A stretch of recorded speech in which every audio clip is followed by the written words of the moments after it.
requirements. Good, because I So, found a yeah. good candidate Okay. for a road officer, maybe even a jailer.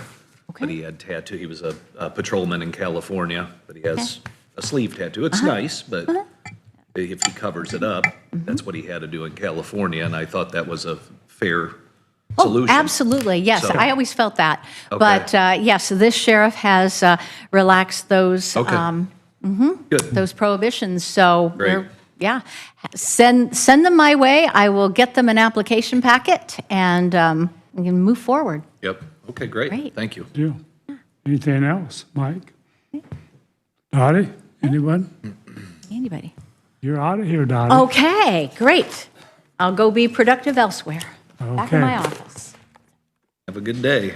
Thanks. Stay Yeah. cool. It'll be a day spent interviewing, so, Well, at least it'll be in air conditioning, so. that's right, that's right. I'm not going to complain, yes.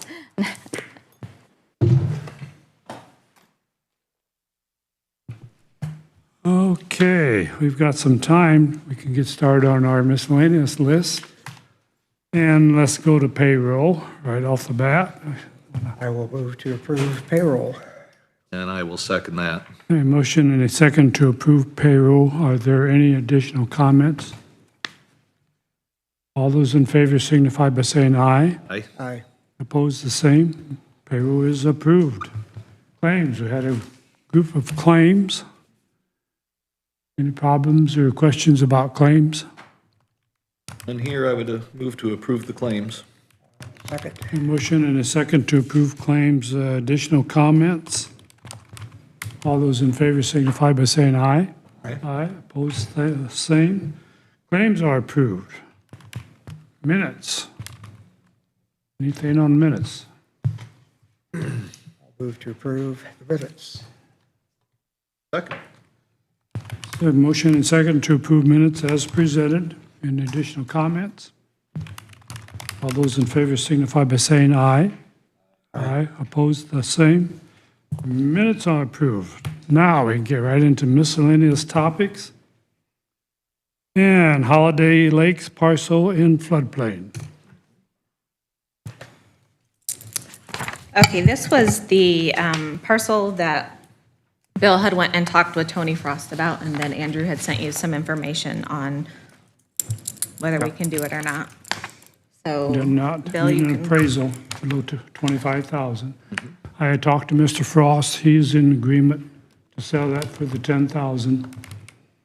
And I think at this point, what do we need to do, Andrew? Probably do we need a motion on that we would go in half the 5,000 and then I guess get a hold of Mr. Rickenberger and see if Maumee Valley is, All right. Would you want me to reach out to Rickenberger on that? Or, I mean, I'm happy to do that. Yeah, that would be Work fine, something out. sure. Okay. do we And- need what do we need to do at this point then? Do we need a motion to approve 5,000? Yes, I think that would be good. And then maybe then what we would end up doing is getting their agreement to provide the other 5,000. I would work on the paperwork, and then when we get the paperwork done, maybe have a final vote to do the deed or not deed, but if there's any documents you have to sign on it. Okay. Do the closing. Authorize like Bill to sign for the closing or something. Okay, I will I entertain did a talk motion. to Rod. I did talk to Rod. He's in favor of moving ahead. I don't remember what our next LRBC board meeting is, but I wouldn't see any obstacles to that Okay. getting approved, so. And they're in agreement to do half, $5,000, do you think? They'll Well, that's got to be, approve? that's but got I to go mean, to the it's- board, but I think we could probably work with that. I'll probably prepare up a purchase agreement on that, kind of outlining costs and expenses, which it probably won't be necessarily. I mean, I'm doing the deed as part of my job here, and Yeah. I don't know that we have to do an actual closing, title insurance, I don't know. I mean, it's a small amount of money that you're spending for it. Title search or something like that wouldn't hurt to make sure there's no mortgages on it. Yeah, maybe just check for mortgages, but we're not worried about building. Right. No liens. That's right. And can't you just do an easy quick claim at that point or something? I mean, just, I would think so.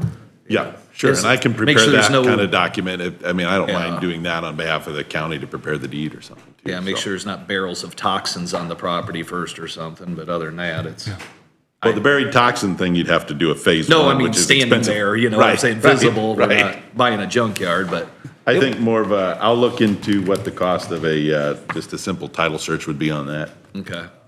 Okay. The Shouldn't be very much, maybe a couple hundred or something. Maumee River Basin Commission Board doesn't meet again until October 10th, but I suspect we could probably get a consensus from the executive committee and Okay, that would work. formalize it on the next Okay, meeting. I'd make a motion, we authorize up to $5,000 to purchase the Holiday Lakes parcel in floodplain. I'll second. a motion and a second on the floor. Are there any additional comments or questions from any of the commissioners or the public? Hearing none, all those in favor signify by saying aye. Aye. Aye, opposed, same, motion carries. Okay, I'll reach out to the commission. Thanks, Andrew. Let's move on to the interlocal agreement between Developmental Services and the City of Butler. Chris. Hey, you just happen to be here. Andrew, do you have the signed copy? I do. I have it, Christopher. Okay. So this is the interlocal. We talked, Mayor Hartman talked about this at the commissioners meeting, I don't know, maybe a month or so ago, 6 weeks ago, about me and my role here in the county working for the city of Butler contractually through the interlocal agreement, not as an employee of the city of Butler, but to provide kind of not really day-to-day planning and zoning, ILPs, which you would think about permitting, things like that, but more long-range things to get the city of Butler kind of back on track, I guess, if you will. As he stated, the comprehensive plan is something that's been going on for a while. Plan Commission has been working through it very slowly. That needs to be adopted. And then some updates to the zoning ordinance, which would include some, like we have done here, text amendments, changes to zoning districts if they need to be done, and things like that. So working with the city planner, who is Andrew Provines, but more or less working with the mayor, the city plan commission, city council on kind of some long-range things that the city needs help with. Met with Mayor Hartman and Commissioner Sanderson about this over lunch, and this is kind of what came about from that. The responsibilities in Section 1 is kind of just what I went over. In Section 2, the city will be paying the county $20,000 that would be added to my salary for doing this work, paying through the City of Butler clerk treasurer to the county auditor, and then the county auditor would disperse that via my salary over the 26 pay periods through the year, minus any required deductions. That's right. What's that? I won't forget that. Okay, good. This has gone through a couple rounds of revisions with Hartman and Sanderson, Mayor Hartman and Sanderson, sorry, and went over with the city attorney, the county attorney, and the clerk treasurer and the county auditor, so there don't seem to be any issues that would arise with this being approved. It was approved at Butler Board of Works last Monday. So we're hoping it can get approved today, so Susan can make this an even transition, if you will, for how the pays would be set up. Be happy to entertain any questions you guys have on this. Mayor Hartman was going to be here. I don't see him here, but I don't know if he knew what time this was going Comments on. from the commissioners? I had one, did you have one for, But I could go after you, it's fine. One thing I didn't know we could do, council sets salaries. I don't think we can put in an ordinance that we're collecting $20,000 and increasing his salary 20,000. That was going to be exactly. I don't think we can do that. Yeah, and the other thing to look at is, does Chris get all 20, or that's up to the council to decide, but there's gonna be extra work on the staff they're doing too. I don't know that, I think those jobs, So my staff would not be doing any of the They wouldn't duties. do any of it? No. Okay, all right. If they would, we would need to bring this back if they would start, let's say if our plan commission secretary Meredith, if she would start going to these meetings as a secretary. Yeah. We would need to either amend this or do a new interlocal for that. So this would just be for me to help them, not my staff, not our resources.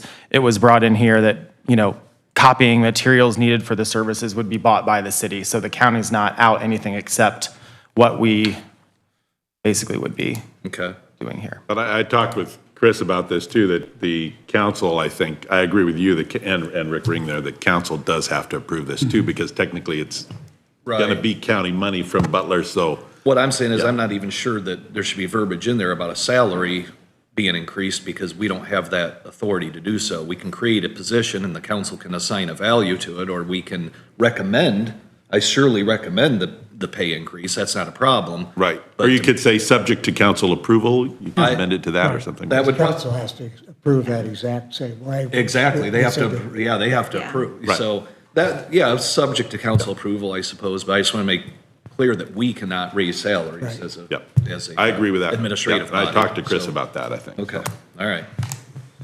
Other than that, I had no problem with it. Mike, you have a comment? My only question is one of making sure that we can prioritize the work that you're currently responsible for. We've got a number of kind of controversial things on the horizon, some of that today, I know there's some other things coming up. And that'll, I'm sure, take a lot of plan commission time, and we want to redo the map, yeah. the comprehensive plan for the county. So that's my only question is balancing those things and making sure. And as you But my- know, as a salaried employee, you work when you need to work, and Yeah. Dottie left, so she could be, my hours really are not 8 to 4. Yeah. I'm dealing with emails on a Saturday and a Sunday, as you guys are too. Yeah. So, and if I'm off, like I will be this Thursday and Friday, I know I'm going to be having my laptop open doing work. So not that I think, yes, should I be prioritizing the things that are coming up for the county? Of course. It would just have to be managing that. And I think, toot my own horn, you guys can probably say the same thing about me. I think you know that I can prioritize where I need to be prioritizing. I don't think that will be an issue, but Yeah. I appreciate no doubt about that. I just wanted to voice that I know. concern to make sure that we're Yeah. all on the same page. Yep.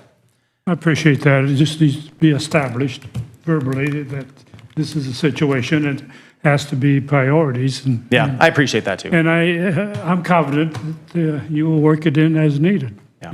I think you're committed to take care of the county first and then address the issues with the city of Butler. Yep. So, okay. Susan, what would we need to do then for council? I Just take it as okay. I'll probably Okay. talk to him tomorrow and Okay. Should they sign this agreement as well? yeah, I'd add a signature page to it for them to sign. You want me to do that? Sure, And I'll just email it to you today? sure. Okay.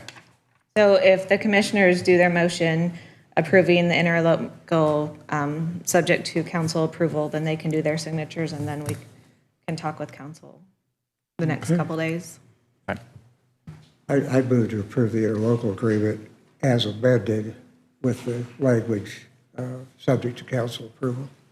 And I second that. Okay, motion and second on the floor. Are there any additional comments? All those in favor signify by saying aye. Aye. Aye, opposed, the same. Motion carries. Thank you, gentlemen. Thanks, guys. You, Chris? Thank you, Chris. Okay, real quick, we got a MOU approval for the Health Department with the Bowen Center. You have This your- is just like I believe last week or so, we had a couple MOUs for their HFI health funding. They bring it to you for your approval, and then they continue on getting what they need to do to. I haven't seen any problem from the legal standpoint with the language. They had me review, I think, the first one, either Northeastern Center or, I guess, and then this Bowen one I think I looked at as well, and it's pretty standard language, but, Right. subject to your approval. I move to approve the MOU between the County Health Department and the Bowen Center. And I will second that. All right, motion and a second on the floor. Additional comments? All those in favor signify by saying aye. Aye. Aye, opposed, the same. Motion is approved. We will all sign.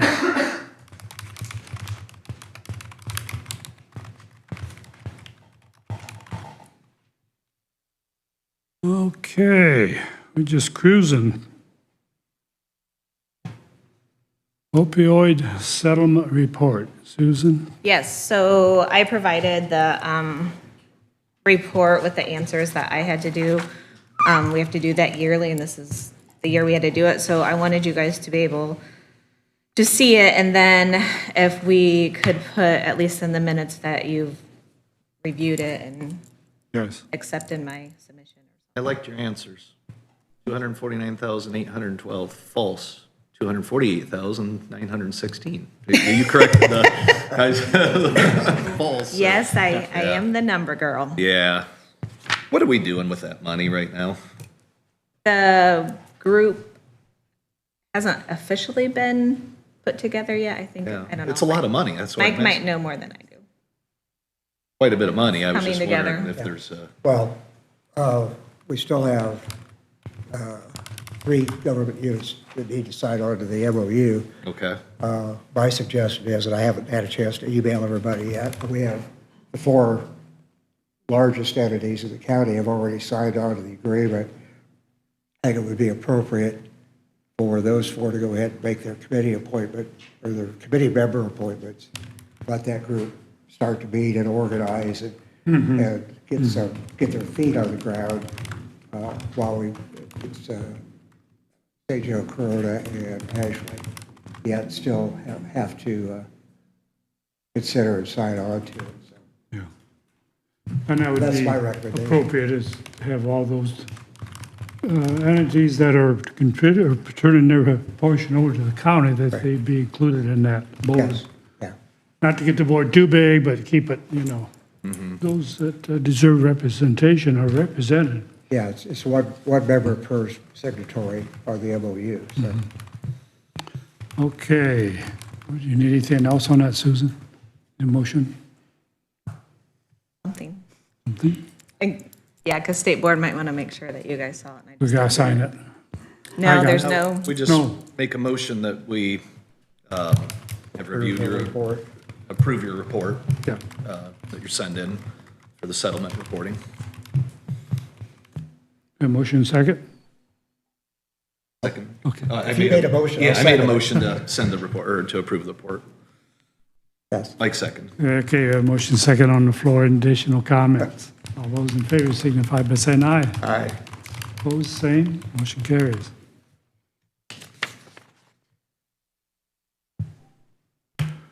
Okay, let's jump down to the elevator real quick. and that one, I had put on before I talked to Larry. So Larry did have another company come talk to him, but he doesn't have that amount yet. So I really don't have anything that we need to talk about right now. We had some comments I saw from the From judges. the judges, yeah. We'll just have to see how best to handle that. A lot of that's going to depend on what the realistic timetable is for the elevator to be down, as far as what kind of alternative arrangements we need to make, so. Yeah, that's really, I noticed that one of the judges commented it would be very big impact on what he does. Yeah. But And how do we, Judge Brown kind of dittoed yeah, Judge Schooler's comments, too. right. I just, bringing prisoners in and out and so forth is Yeah. an issue. I'm just wondering, what can we do there's really nothing we can do, though, if it needs repaired and it's the only one we have. Well, yeah. The other options, wait till it breaks, and then who knows if the parts aren't available, and It could be down it for months. could be done for 6 months then. Yeah. It could be down. Well, yeah, exactly. That's a real crapshoot. Kind of like with the jail, Yeah. you know? So I think we And have cost a to, lot more. yeah, I think we have to do it, Yeah. but, Well, if this new company, Dan Broad reached out to me, this company that it gave me some contact information. This company did all the elevator work on the library. It treated him real well, so I passed that information to Larry. That's the quote he's waiting for. okay, great. Do you remember what the lead time was to get them in here to do that? It wasn't this year yet, was it? No. No. I think there was an assumption that it would be, but it's not, by one of the judges. Yeah. Okay, so that's pretty much tabled as far as moving forward. So we're waiting on another quote from Another another quote. company. Right. Okay, that'd be interesting to see, because I thought there was just one name in that game, so Yeah, I'd never heard of this company before, but maybe they'll come in a lot less and Dan spoke very highly of can do the work same they thing, did. yeah. We'll see. Okay, then, in that case, we're up pretty much close to 9 o'clock. Let's move on with the chicken farm, Mr. Zaire and Mr. Schmucker. You have some presentation for us, some information? Step up to the podium. Bill, I'd like to make the same request that I mentioned last week, is that since we've heard a great deal from the concerned neighbors, I'd like to give the owners and developers an uninterrupted opportunity to make their presentation without getting into a back and forth and Q&A and all that sort of thing. So, thank you. And we can do that. State your name and address, please. Jesse's there, 4453 County Road 60, Auburn. Darren Schmucker is my son-in-law, and I have two other guys I would like to introduce before we go further.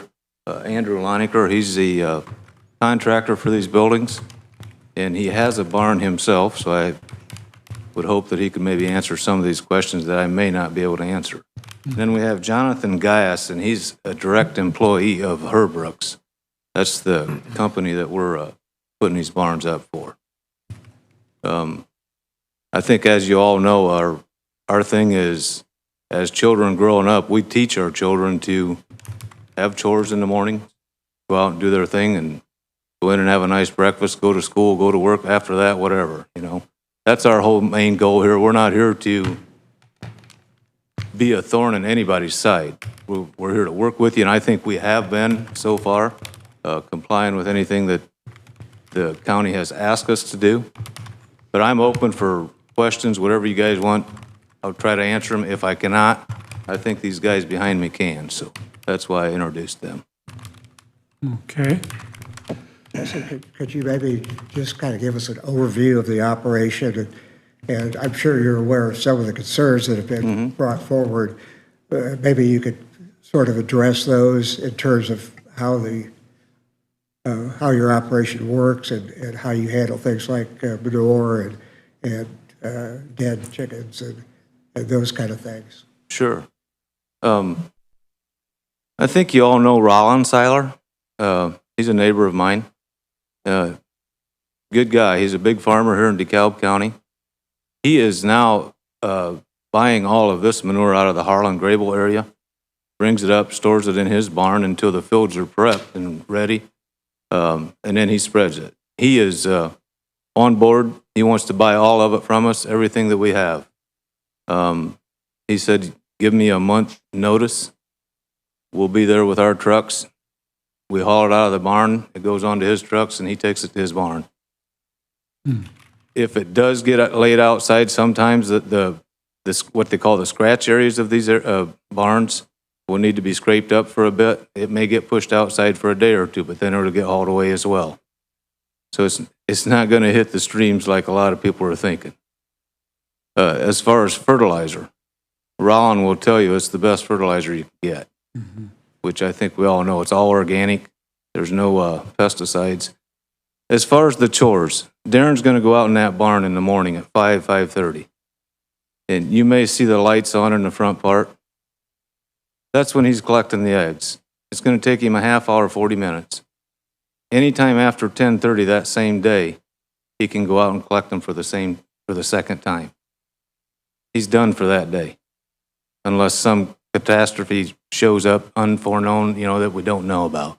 But that's the general 7-day week chore. And again, our goal is to provide some chores for our grandchildren, my grandchildren now. It's a very easy chore, something they can do with the help of a parent. The generators are all EPA controlled. Anybody's welcome to come out and see them. They're brand new, they run off of propane. You won't hear them running from the road, I'll promise you that. I would like Jonathan just to come up here and explain Herbrook's site. They've been founded in 1966. This is their third generation of doing this business. Very good company. You talk to Farm Credit, everybody knows Herbrooks. They're not just in DeKalb County. They're not just in Allen County. They're in Michigan, Ohio. They're all over. Could we do that? Do you have any other questions for me? As far as the feed truck comes once a week, the eggs get hauled out once a week. Was presented with a question about the manure, and could it be injected? Can dry manure be injected? Is there any way? Not that I'm aware of. That's what I was wondering. And another thing, most dry fertilizer is applied broadcast on top. This stuff it's actually a powder when it comes out of these barns. And you can call Ron, he doesn't want it wet. He wants it dry. So he can spread it equally and get a nice coat on it the way he wants it. I didn't think there was any way to inject it. Not that I'm aware of. I mean, if there is, I certainly wouldn't know about it. Yeah. Any other questions, comments? Mr. Zaire? Okay, move along if you want the other gentleman to present. Do you need my name and address as well? Please. Jonathan Gaius. My address is 9170 North, 1100 West, Ligonier, Indiana. As stated before, I'm the Indiana Operations Manager for Herbrooks Poultry Ranch. We're based in Saranac, Michigan. It's a family-owned operation, been in business since 1958. Third generation is on board right now. Largest egg producer in Michigan, 10th largest cage-free egg producer in the United States. We've been working with contract growers in Indiana since roughly 2008, 2009 timeframe. Roughly 72 contract barns in Indiana. We have operations in Michigan, Indiana, and now Pennsylvania. Mostly small family operations for the contract side of things, providing an opportunity for families to remain in agriculture, raise families that way. Some things that we do to contribute to the community. Large corn buyer in the area, as well as a fertilizer offering the ability for farmers to put the nutrients back into the farm. But happy to answer any questions you guys may have about Herbrooks. So contract grower, contract barn. So are you the owner of the operation then? No, so the family owns the building and the labor to gather the eggs. Herbrooks owns the birds and any inputs for the animal welfare of the birds. So you own the birds then? Herbrooks owns the birds. What's the process for disposing of dead birds? Most generally, it's compost. However, depending on county ordinance, we may put the birds in a freezer until the morning that the disposal company comes to take trash. Again, that has to be verified with that disposal company and the county.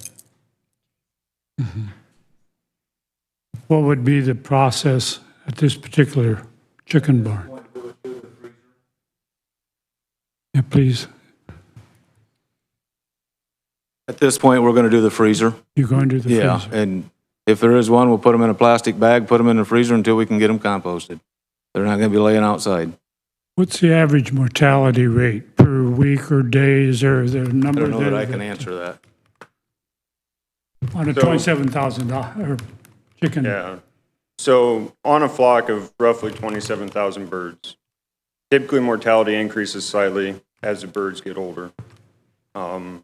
Early in the flock, 0 to 5 on a given day. How many? 0 to 5 0 to 5? on a given day. On a normal flock, later in lay, as many as 10.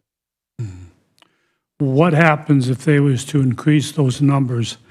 It's designed to hold 27,000, say they increase that number to 30, 32,000. How does that affect the mortality rate if they was to do that? Well, because of our restrictions on a humane standpoint, this building would not be capable of going to those kind of numbers. But it would increase on a percentage basis with that, Not very profitable. correct? Any other questions? The compost pile, where's that on the property? We talk about compost. Compost, I assume you're talking like plant-based too. Plant-based, compost, it naturally goes away. What, these birds just sit on a pile and rot, or what? No, so the compost operations or systems that we have in place, particularly for a pole barn, for example, is we have a building with concrete walls, 3 bays, and we put in organic material, whether it's manure, shavings, and the mortality has to be buried under the manure in order for it to be effective. At no point is mortality visible outside or exposed to any animals. It's an enclosed structure. Okay, gotcha. Mr. Zare, would you be composting at this site, or would those birds be moved to another location after they're frozen? I think we're gonna take them to another location at this point, because we wouldn't be set up for it at this point. That is. Thank you. Any other questions, comments? Any other presentations? I, if you'll allow me to, had a Zoom meeting with the Andy Tower from the Indiana Farm Bureau last week. Andy is the Executive Director of Public Policy for the Indiana Farm Bureau. He wasn't able to be here, but he sent a little bit of information, and if you'll allow me just to read a couple of paragraphs here. Sure. Indiana Farm Bureau is the state's largest farm organization. We represent farmers of all sizes across all 92 counties in Indiana. Animal agriculture is an important part of Indiana agriculture. The animals that farmers raise eat the corn and soybean raised by their neighbors. This keeps the value added for that corn and soybeans close to home. The manure that is generated by the animal agriculture contains valuable nutrients that are important to the production of corn and soybeans. This byproduct is utilized by the corn and soybean farmer to reduce their need for other types of fertilizer.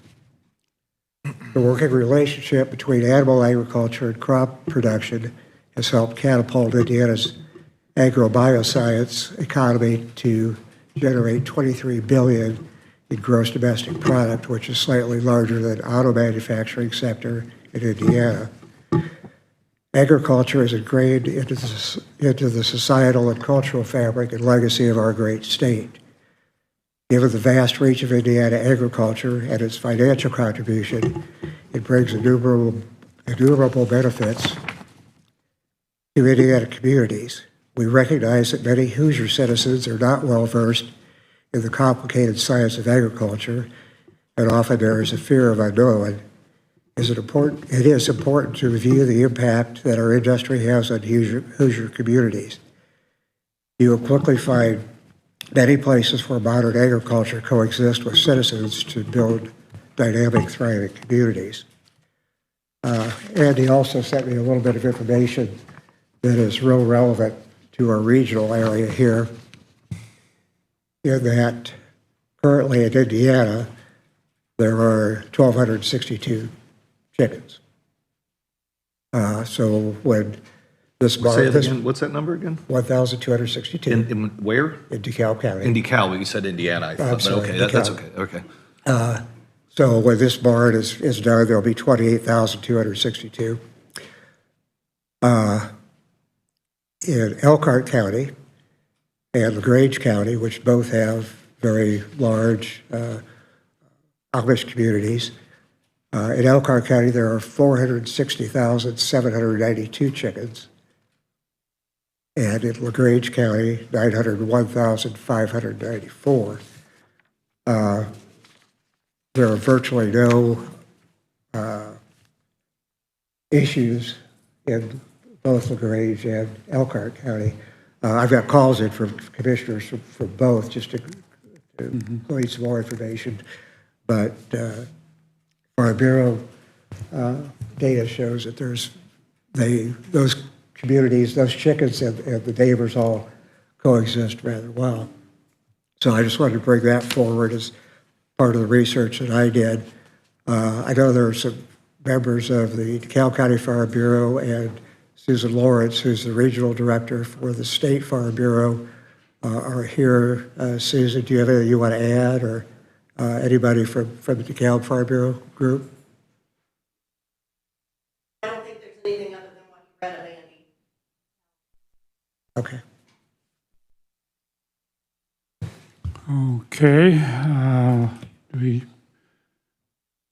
I think at this time, if there's no other presentation on that, we would entertain questions and comments from the public. So anybody want to speak to this or have a question or make a comment? My name's Laura Lepley. I live on 4897 County Road 52. The chicken barn is in my backyard. I do have a question. So the permit says that it's supposed to be where a home was supposed to be on the property before the barn was built. Do you guys know when you guys will be building your home? You need to address the commissioners, not. Oh, okay. not I the didn't people know in if the that audience. was allowed. Yeah. Because that was supposed to be done before the chicken barn. So I was just curious, if I have to live right beside it, I was hoping they would understand too. Chris Garber has addressed that whole permit situation and Several how times. that was classified several times. Chris, you want to summarize that again? No. Oh, sorry, honey. So how the permit was established, I've said this many times before, and if I forget something, I'm sorry. But the permit classification of the residential accessory structure is just how the system was set up. It doesn't define what that means as far as how the building permits were done. We just changed those, 2 weeks ago now? So if the house it's currently defined though, and permitted and set with setbacks as a primary structure. So will you guys be fixing that in your system since you did say We that- will, yes. It's Okay, actually I just been wanna make fixed sure. now. And But then- it's not gonna fix the current permit because it's already done. Okay. But going forward, anything else would be fixed as an agricultural barn or whatever we Yeah, call it it. was basically a lack of definition. Yeah. I apologize. First time, still learning. Okay. No problem. No problem. Anyone else? State your name. Scott Seiler, 5038 County Road 52, Auburn, Indiana. A couple of questions I would like you to think about, please. And this is a matter of public record. I appreciate Farm Bureau chiming in. I'd like them to live beside it too. It's great when these outside players can tell us how we should feel about stuff and we're living there. So if you look up on the website, it's fully available to everybody to look up. Hebrecht has lots of violations in Michigan, okay? And it's not necessarily Hebrecht that's doing it. It's the farmers that contract for them. Where does the feed come from? Where do the eggs go? Where does the dead animals go? I mean, I hear a lot of addressing of these problems, but not really any where is this stuff going to go to? Another question I have, my understanding of these facilities is they get pressure washed when they change out birds. I'd really like to know where all that wash water goes to. Thank you. Can somebody answer that question as to the wash water? And I know you're familiar with the site and where the gully runs down through there. There's a concern about wash water going down that gully and into the creek. Yeah, so in general, when cleanout's happening, as was mentioned before, the manure is extremely dry, more of a powder or dust. And we have the convenience of, as we're washing out, pushing that water in with the manure. It does add some moisture to it, but overall, it gets absorbed very well into that manure. So it's removed with the manure as well. So it's pretty much absorbed into the manure. It doesn't actually run off. Is that what you're saying? Correct. Okay, thank you. Anyone else? Comments, questions? I would like to just. Got one. Oh, okay, I'm sorry. Oh, I didn't see that. Name? Yeah, I'm Vicki Harrison. I live at 3291 County Road 1. It was my mother's house that my niece had bought. Now, when they got their permit, they said the house was empty. The house was going through a process of an estate because my mother passed away. So the house was not empty when they applied for that permit. They said they were going to take that property. They were denied by my brother and my sisters that that property was not for sale. It was staying in the family. Mm-hmm. So they lied to get their permit. And I stand firmly on that. This is the first I'd ever heard of that. And it has no bearing on the property itself. I mean, this is the first I'd ever heard that they were purchasing, not purchasing, taking, not taking. I literally never heard that at all. Would it change the setback requirements if somebody had been living at the home? No, because we don't have anything. Okay. And there'd be no taking. Not, somebody might have told you that or you heard that, but there'd be no taking. Because when I heard that they were going to buy the property, when we rejected their offer, that made me very upset. Well, they can't. Because that property would stay in the family. They can't force you to sell your property. Well, Nobody that's can. pretty much what they're doing with that chicken farm being right behind the property. I would like to. As large as that land is, they could have gone off to the left, they could have gone to the right, but exactly behind the property. How far? So you can't tell me that's not trying to force my family, my loved ones, out of the property we've had since 1964.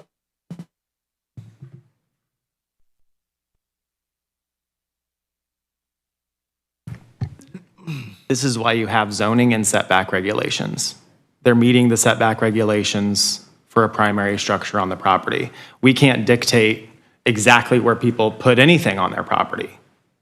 We can dictate how far from the property lines they need to be, but we can't dictate exactly you need to put this building here or put this building here.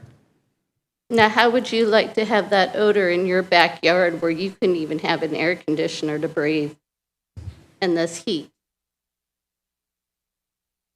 You know, and polluting the water basin underneath. That's going to dry up and all the farmland's going to dry up too. Polluting the water that goes to St. Joe River. That would go all the way to Fort Wayne, and that whole entire city wouldn't have healthy water, let alone St. Joe have healthy water. You guys talk about farmland being used, of manure being on the ground and going into these water basins and going into the river. You get after normal farmers that's been farming for years about spreading fertilizer. But what about this? Who's to say that what they're saying of compost is not going to do the same? You guys all complain about our farmers here in DeKalb County. It's no different. And there's millions of people, it depends on this water of the St. Joe River. And I don't know if you guys drove by the St. Joe River. That baby's going dry. I went across the St. Joe River several times yesterday, and you could practically see the bottom. So all that settlement of this manure that drains in naturally into the river is going to be embedded in the ground. What about the fish you guys would fish out of that river? Those are going to be contaminated too. Nip the problem in the butt before the problem happens. Ma'am, we have not determined the effect of, I don't believe, the effect of natural fertilizer as opposed to the effect of synthetic fertilizers. We spread millions of tons of synthetic fertilizer on the ground every year. The farmers do this. It's to grow their crop. And some of that ends up in the rivers, and some of it ends up in the lakes. And I don't know that this dry animal manure fertilizer / fertilizer is going to be any worse than the synthetics that we apply every year. Every year it goes on millions of tons. So, and Mr. Seiler, he's going to pay for this manure. He's going to pay for this fertilizer. And that tells me he's not going to over-fertilize with it. He's going to use it efficiently. He can't afford to over-fertilize with it because the return is not there. And I know Mr. Seiler, he's a good farmer. He's a successful farmer. He didn't get that way by doing malpractice. So who's going to be making sure the regulations is correct with this? I'm confident this manure will be handled properly. And that's something that will require some oversight probably. If there's a problem and something is going down the river, there's a way of testing that. Yeah. But it happens all the time. We've got sediment going down these rivers. We got phosphorus going down these rivers constantly. Yeah. And so how do we control that? We can't really, because it's Mother Nature doing its thing a lot of times. We had a farmer, he put on nitrogen and Roundup, and the next day we got 3 inches of rain. Well, guess what? We had a fish kill in the lake. But it was just a circumstance, it can happen, and that under normal circumstances, it's at a minimum, but it does happen. But there's no way of actually determining whether this is any worse than synthetic fertilizer. Well, also another thing is, what about fire safety? What? Chicken manure is very flammable. So what plans do they have to be able to keep it safe for when there is a fire and firefighters have to come out? I've never heard of a situation where when they're Believe it or not, Auburn Fire Department, right along with Jackson Township and Corona Fire Department and things like that, were there on State Road 8 where the people had chickens in their house, which caught the house on fire. Chicken manure is very flammable. I think we're talking about a lot of speculative things. Yeah.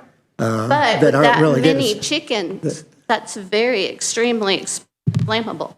Well, I don't think any of us here are qualified to talk about fire hazards. If we want to bring the fire department in or talk to somebody that's actually well-versed in that subject, I'm not opposed to hearing that testimony. But I don't think that any of us are qualified to determine how flammable chicken manure is. And I think it's really unfair to characterize everybody in this whole scenario as irresponsible, because there is no evidence that that's a fact.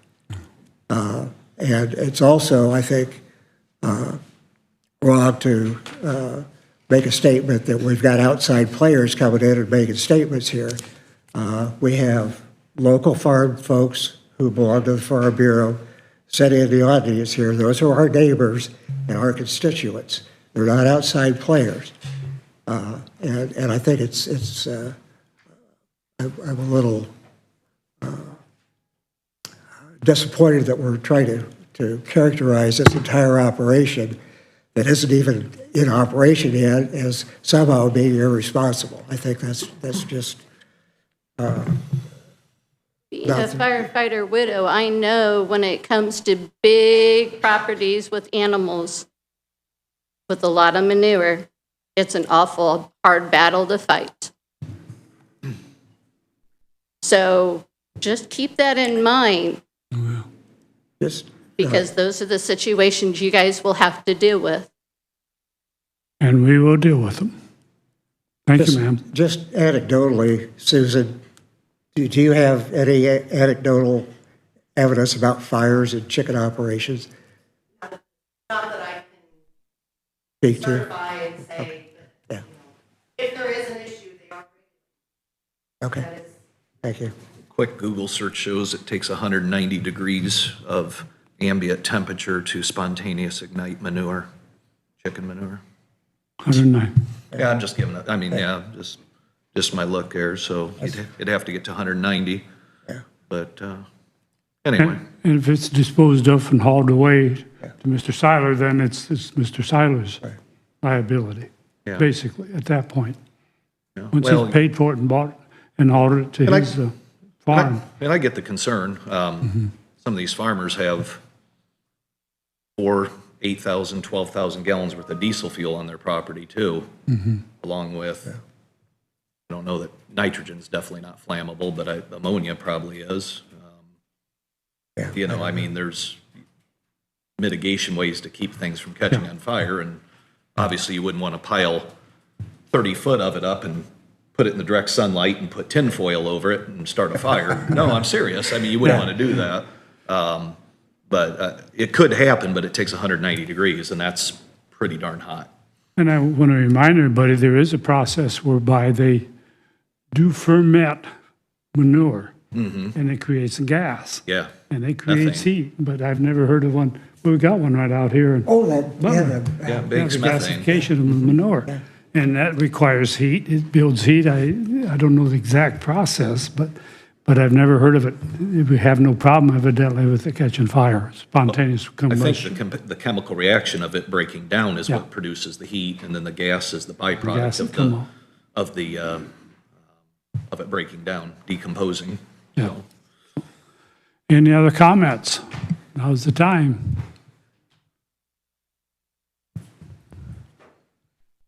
Mr. Miller.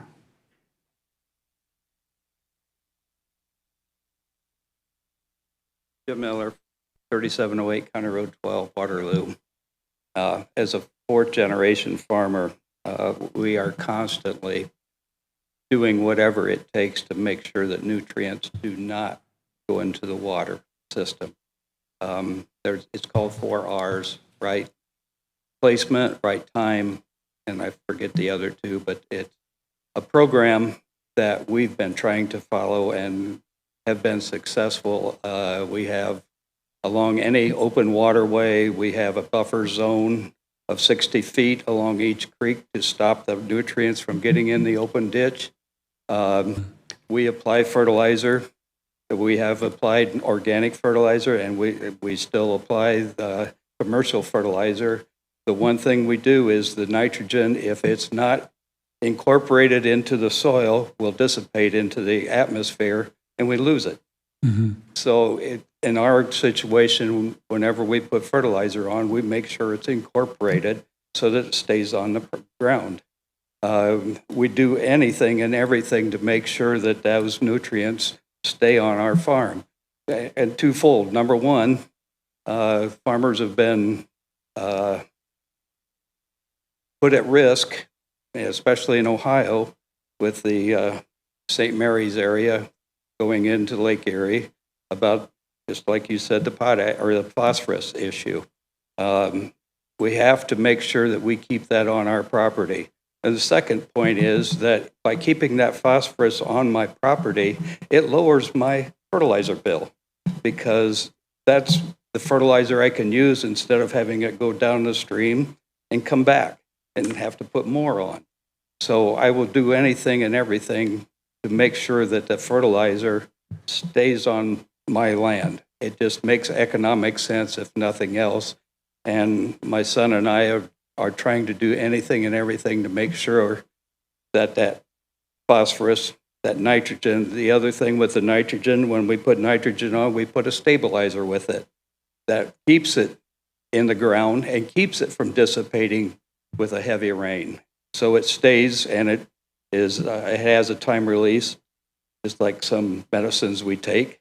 And so that way it stays and does the most good for us. So I just think it needed to have some kind of explanation that it doesn't matter if it's organic or commercial fertilizer, it's all treated the same. And I'm sure that the Seiler family has been here for as many generations as we have, and they are extremely good farmers, and they are doing the same thing we're doing to make sure that they keep that fertilizer on that ground instead of getting into the water system. I remember, and it's been probably 6 or 8 years ago, that I heard a city of Fort Wayne employee, and this was on the Maumee River basin, that as a city employee, she said, and I just blew my mind, that until the city of Fort Wayne got their underground tunnel system finished in 2025, they were allowed to dump 440 million gallons of raw sewage into the Maumee River. And I'm thinking if Fort Wayne can do it, Defiance, et cetera, you know, I don't mind taking my blame, but come on, let's get real. So thank you for your time. Thank you. Appreciate the comments, Jim, especially about the sewage being dumped in the rivers. Yeah. I mean, this is small. This is a speck compared to what's dumped sometimes. Any other comments? Jesse, can I ask you a question? While we're on the subject of manure, let me just make sure I understand the process here. The selling of the chicken manure is all part of your profit picture. Absolutely. Is that correct? Absolutely. So if you're wasteful with that, or you let it run down the... I will say it like this. What Rollins willing to pay us for the manure will probably make 3 to 4 payments on the farm, on the barn. Okay. So, absolutely. And I'll state it again. All we need to do is call Rollins a month in advance and say, hey, the chickens are going out so-and-so day. He's going to block that week out. And he said, I'll be there with the trucks. We have an elevator. It'll come out of the barn and go straight to the trucks. Can I have Jesse I learned this from talking to Jesse, the process of getting the birds, how long they stay on site, and then when they leave and when that manure leaves. Because the manure is not collected daily. Right. I mean, it's not hauled off daily. The birds come on whatever day of the month. They're there for 15 months, and correct me if I'm wrong, 15 months, they're collecting eggs during that 15 months, and then the chickens leave and become Campbell's chicken noodle soup, I think. I'm not kidding. They become your chunky Campbell's chicken noodle soup. And then that manure is hauled away, Ron comes in and picks it up, and then new birds come in. So it's a 15-month process. It's not like you're getting manure, Ron's coming and getting it every day. It's collected, created into dust, not created into dust, becomes dust, and then it's hauled away. So I think that's then? Is the manure dried? Yeah, it's pretty dry. Is that what it is? Okay. And they don't want, and again, I'm learning this. I'm going to become a farmer, I think. I'd like to see that. I would like to see that too. But they don't want the manure to be wet. They want to be able to take it, store it, or instantly put it on their fields. They don't want it to be wet. Plus it's lighter. And it's lighter. It's right. lighter. Well, it's like Rollins said, he can't go out just any given day and apply this to his farms. You know, like right now, the corn's 9 foot tall, so he's not going to go out there and smash his corn down.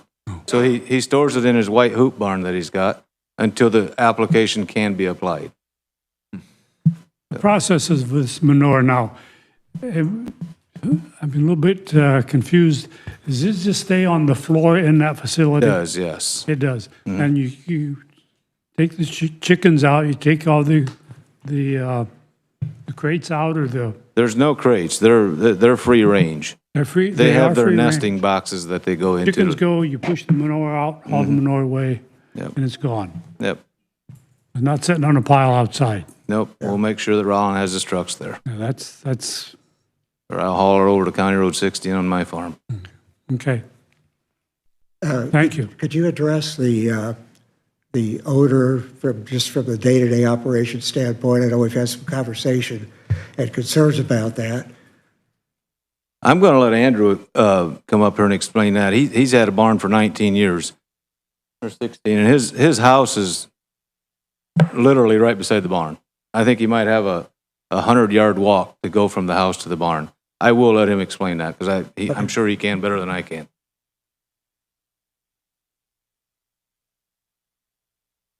Hello, everybody. My name's Andrew Lonecker. Address is 15808 Cuba Road, Spencerville. I had a barn for 16 years. I started out with Egg Innovations, then I went with the Herb Brooks. And to answer some of these questions on the manure, there's a 8-foot scratch area. These buildings are 56 foot wide. There's an 8-foot scratch area, and then it jumps up like 30 inches, and that's slatted. And then there's the feeders and the waters are there. And that's where all your manure's at, is under these slats. Then when the 15 months are up, the birds go to Campbell soups, or they get ground up for dog food, cat food. That's the way it is. Mm-hmm. They don't go wasted. I mean, they're still good value. And then we take the slats out, and when we haul the manure out, we got what they call a manure conveyor, and that gets loaded onto the semi. And this stuff is dry. And we got a holding, like a holding pen area at the end. You know, if we don't get this manure all hauled, it's contained with a 6-foot wall around it. It's, so, you know, so you can't see the pile of manure. It's what I call neighbor friendly. And I like for things to look good. And then you guys was asking about the dead birds. You know, yeah, them are contained in our freezer. I got a regular freezer. It's about 6 foot long, 3 foot. It's a nice freezer, and them things get, when a bird dies, you know, you walk that barn 2 times a day. You carry the bird in and put it in the freezer in a plastic bag. Mm-hmm. And we want to be good to these birds. You know, they've done us a lot of good. This is what we're producing food. You know, we got to be clean. We get humane audited. We get the USDA audited. We got like 4 audits a year.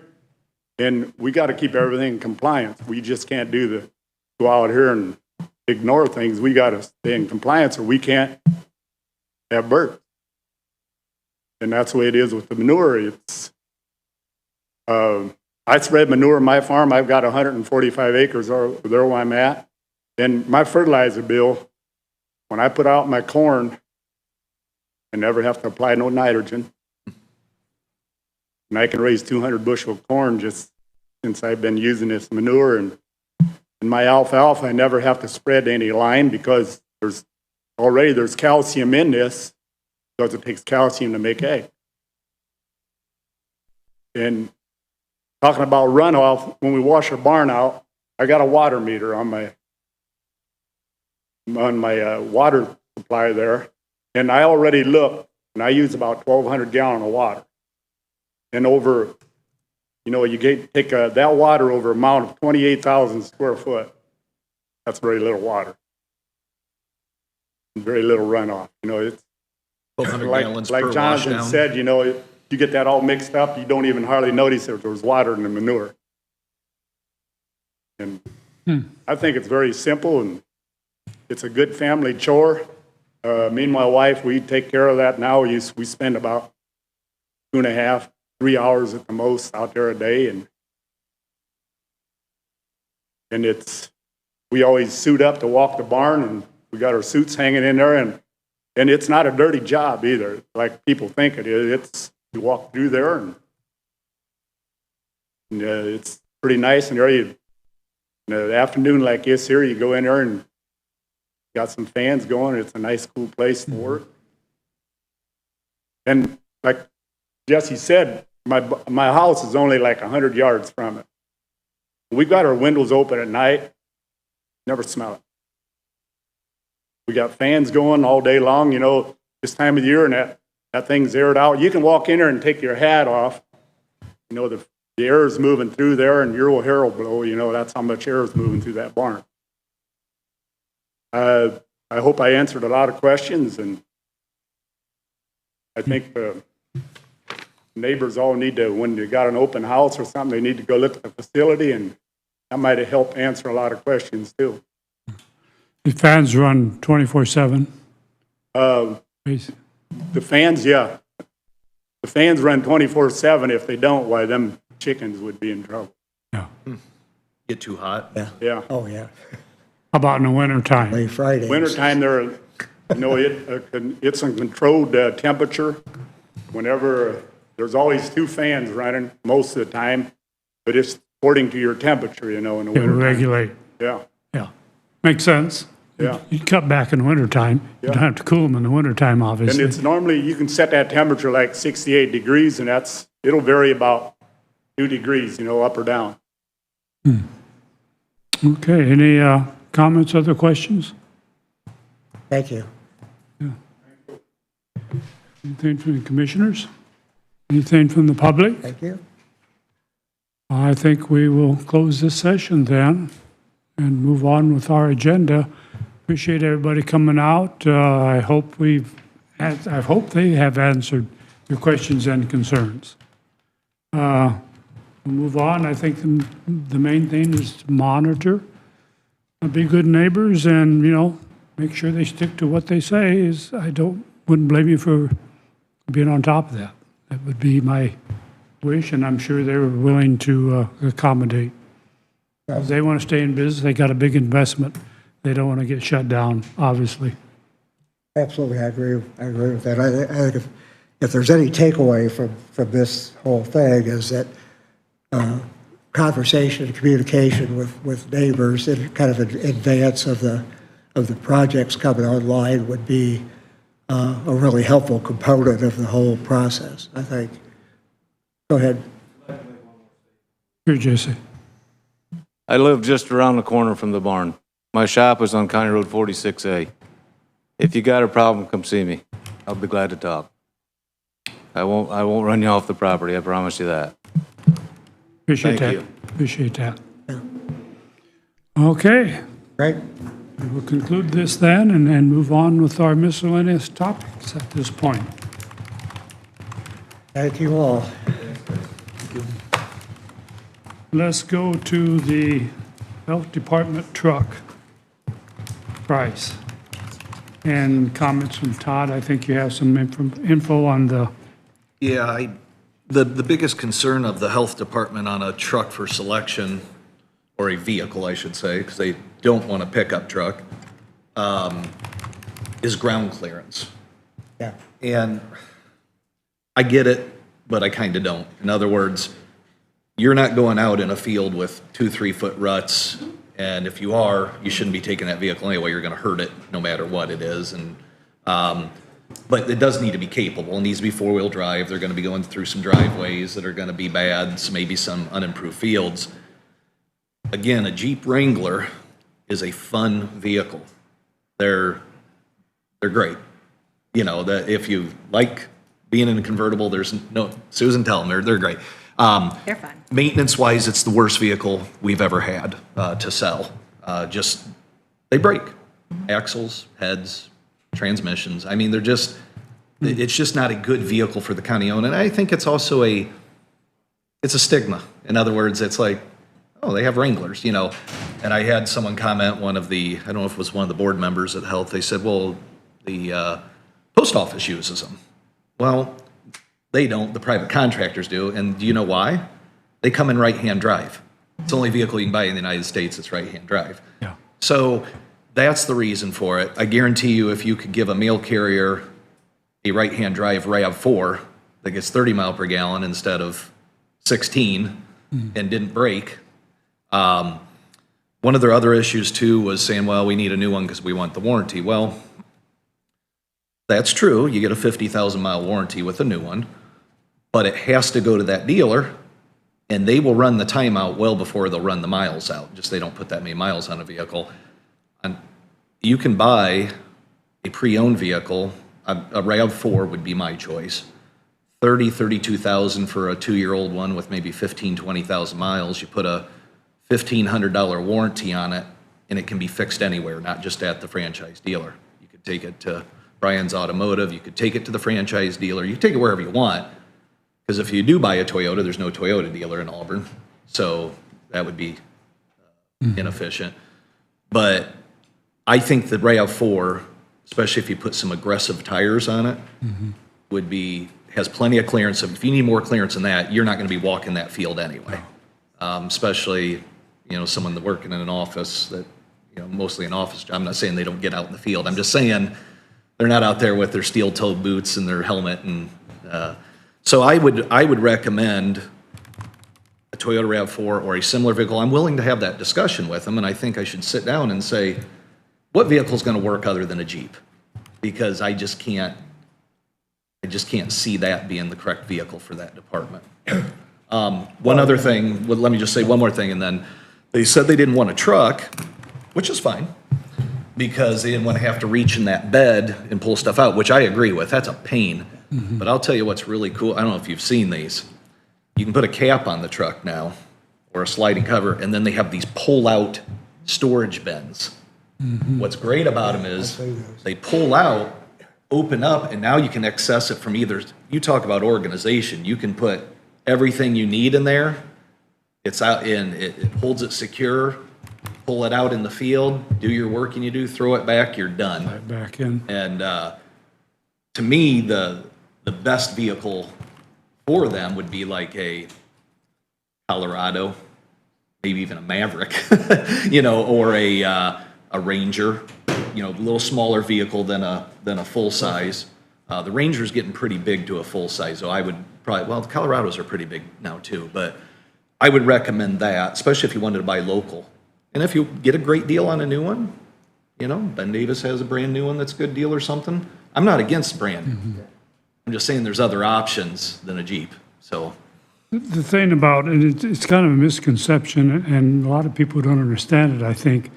They want to buy a new vehicle for that warranty. By the time that warranty runs out, that vehicle has depreciated $10,000, $15,000, $20,000. That's what you're paying for that You take a warranty. big hit, so you drive it off the lot. Yeah. So you buy a used vehicle,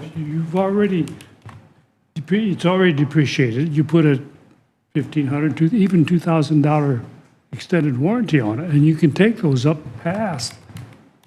way past the Well, and that was factory warranty, right? That's my key on the warranty. If you buy a 20,000 mile vehicle and you spend $1,500 for a bumper-to-bumper zero deductible warranty to 125,000 miles, you've got 105,000 miles of bumper-to-bumper warranty now with a zero deductible. Yeah.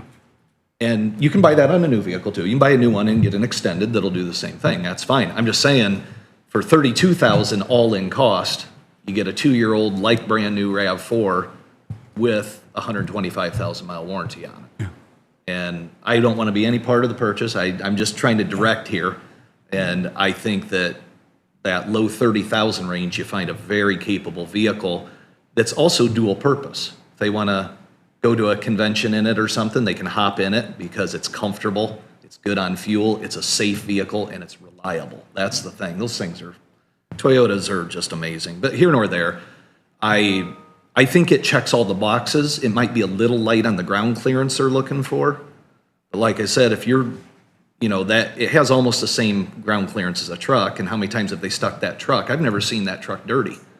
I'm sure it has been, but I've never seen it to like mud over the top of the vehicle and buried in a field, So I think we're maybe overthinking the need versus maybe the want.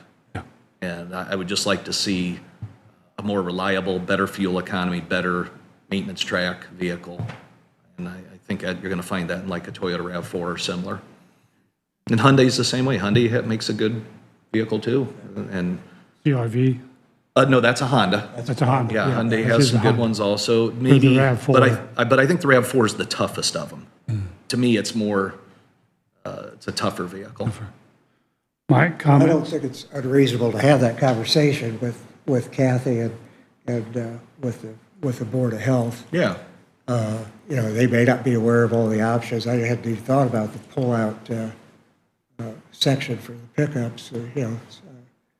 So, you know, I think it's reasonable to have a conversation. I just think it's important for them to have something that's usable for what they do every day. Yeah. And that fits Kathy's, because Kathy's going to be using it mostly. Right. That fits her physical needs too, because she's Yeah. kind of short. Yeah, because that Dodge truck they have is 8 years old now. And I believe it has 39,000 miles. So we're only talking 5,000 miles a year. Yeah, it does get. That doesn't necessarily warrant a new vehicle. Yeah, but, you know, I like the idea of them, moving that to the maintenance position. I thought that was a good idea. If we're going to replace it, what a great idea. Kudos, happy to do that. Now let's find the right vehicle for you. Yeah.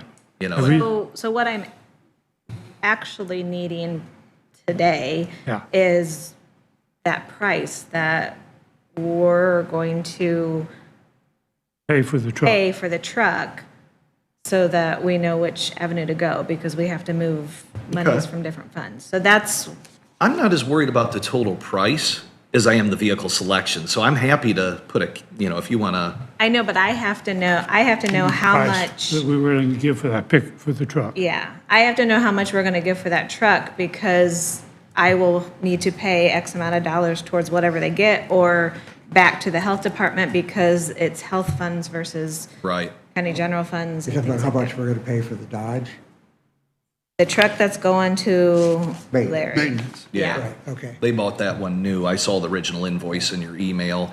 It's a $20,000-ish truck, right in that low 20,000 range with those kind of miles. Yeah, they have it a little high. Kelly Blue Book at 23,000. You know, we sell cars for what Kelly Blue Book says they're worth wholesale. So, and a lot of dealers do, not just. I'm just saying it's probably 21 grand's a fair number. 21 to 22, guys. Got 22 Yeah. up to 26 in good condition. Yeah. On the paperwork here. Yeah. They're a, And like I said, that's the only place I know to even get you. you know, and if they need to spend 40 grand to get the right vehicle, I don't have a problem with that. Yeah. I just want it to be the right one. Especially since they're going to keep this a long time, because they don't, and that's Well, why, again, It's like the coroner's van, low mileage, it'll run for 20 years, yeah. so. But I think a fair number is 21,000 to 22,000, guys, I'm happy with you. 21.5. All right, 21.5. 21.5, 21.5. let's go with that, 21.5. Okay. But I would like to sit down with Cheryl, and if the board members, Dirksen called me and we talked, Yeah, and okay. I don't think he was fully aware of he wasn't aware of my opinion about a Jeep. Once I talked to him, he's like, hey, we just want the vehicle. And we want one Well, that, you know. I'd make sure that Kathy and Andy are both part of that conversation. Oh, absolutely. Yeah, no, I'd like, Yeah. because she might have a certain need, and that's fine.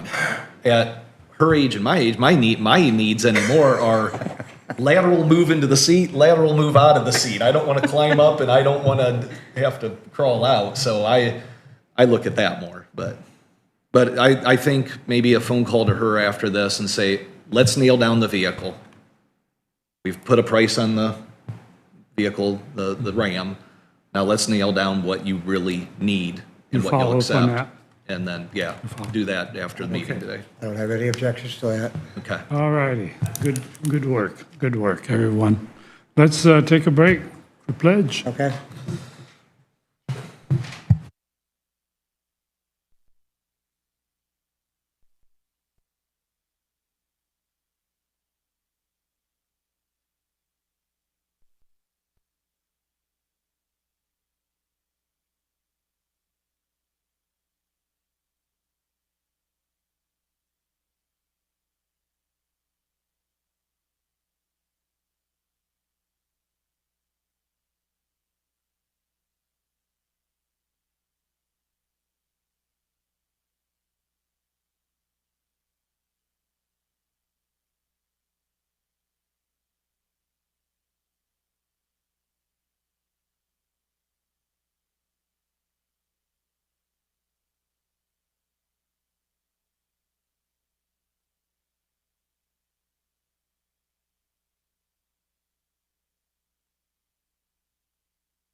How are you guys this morning?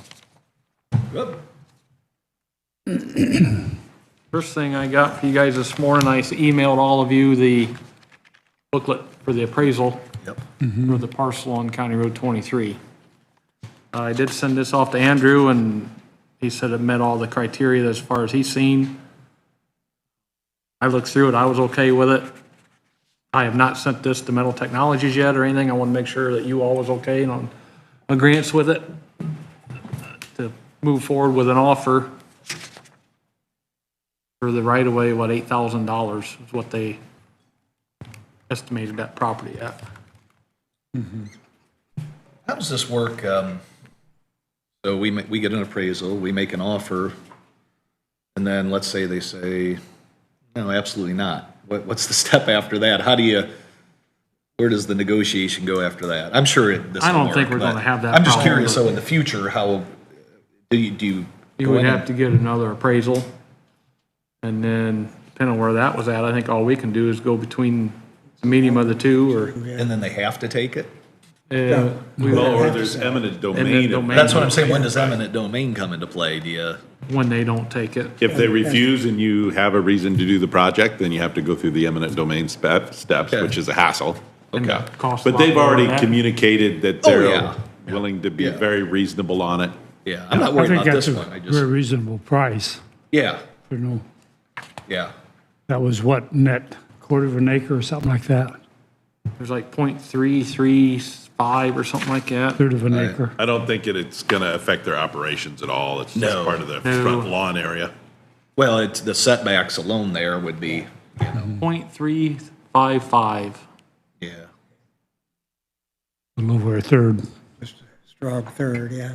So we have one appraisal, that's all we need, right? Because it's, Because it's below It's under 20. 25,000, Yeah. so I think so, so yes. I'd make a motion that we submit the offer right-of-way land. I will second that. Have a motion Of and a what, second 8,000? on the floor. Any additional comments? All those in favor signify by saying aye. Aye. Aye, opposed, the same. Motion carries. Okay. I will get this forward off to Metal Technologies and wait for their response, and once I receive approval, I'll get with Angie and get the final part of the survey done, and I'll get with Mr. Cruz on doing the deed and things, and have it wrapped up. Is that next year's project, probably? Yeah, it won't happen this year. As soon as this is done, I gotta get with Frontier, they gotta relocate their phone lines through there, and You're gonna straighten that S, right? it's not gonna straighten it. Straighten it out is what I'm It's saying. gonna but take not- some- Somewhere, yeah. Yeah, okay.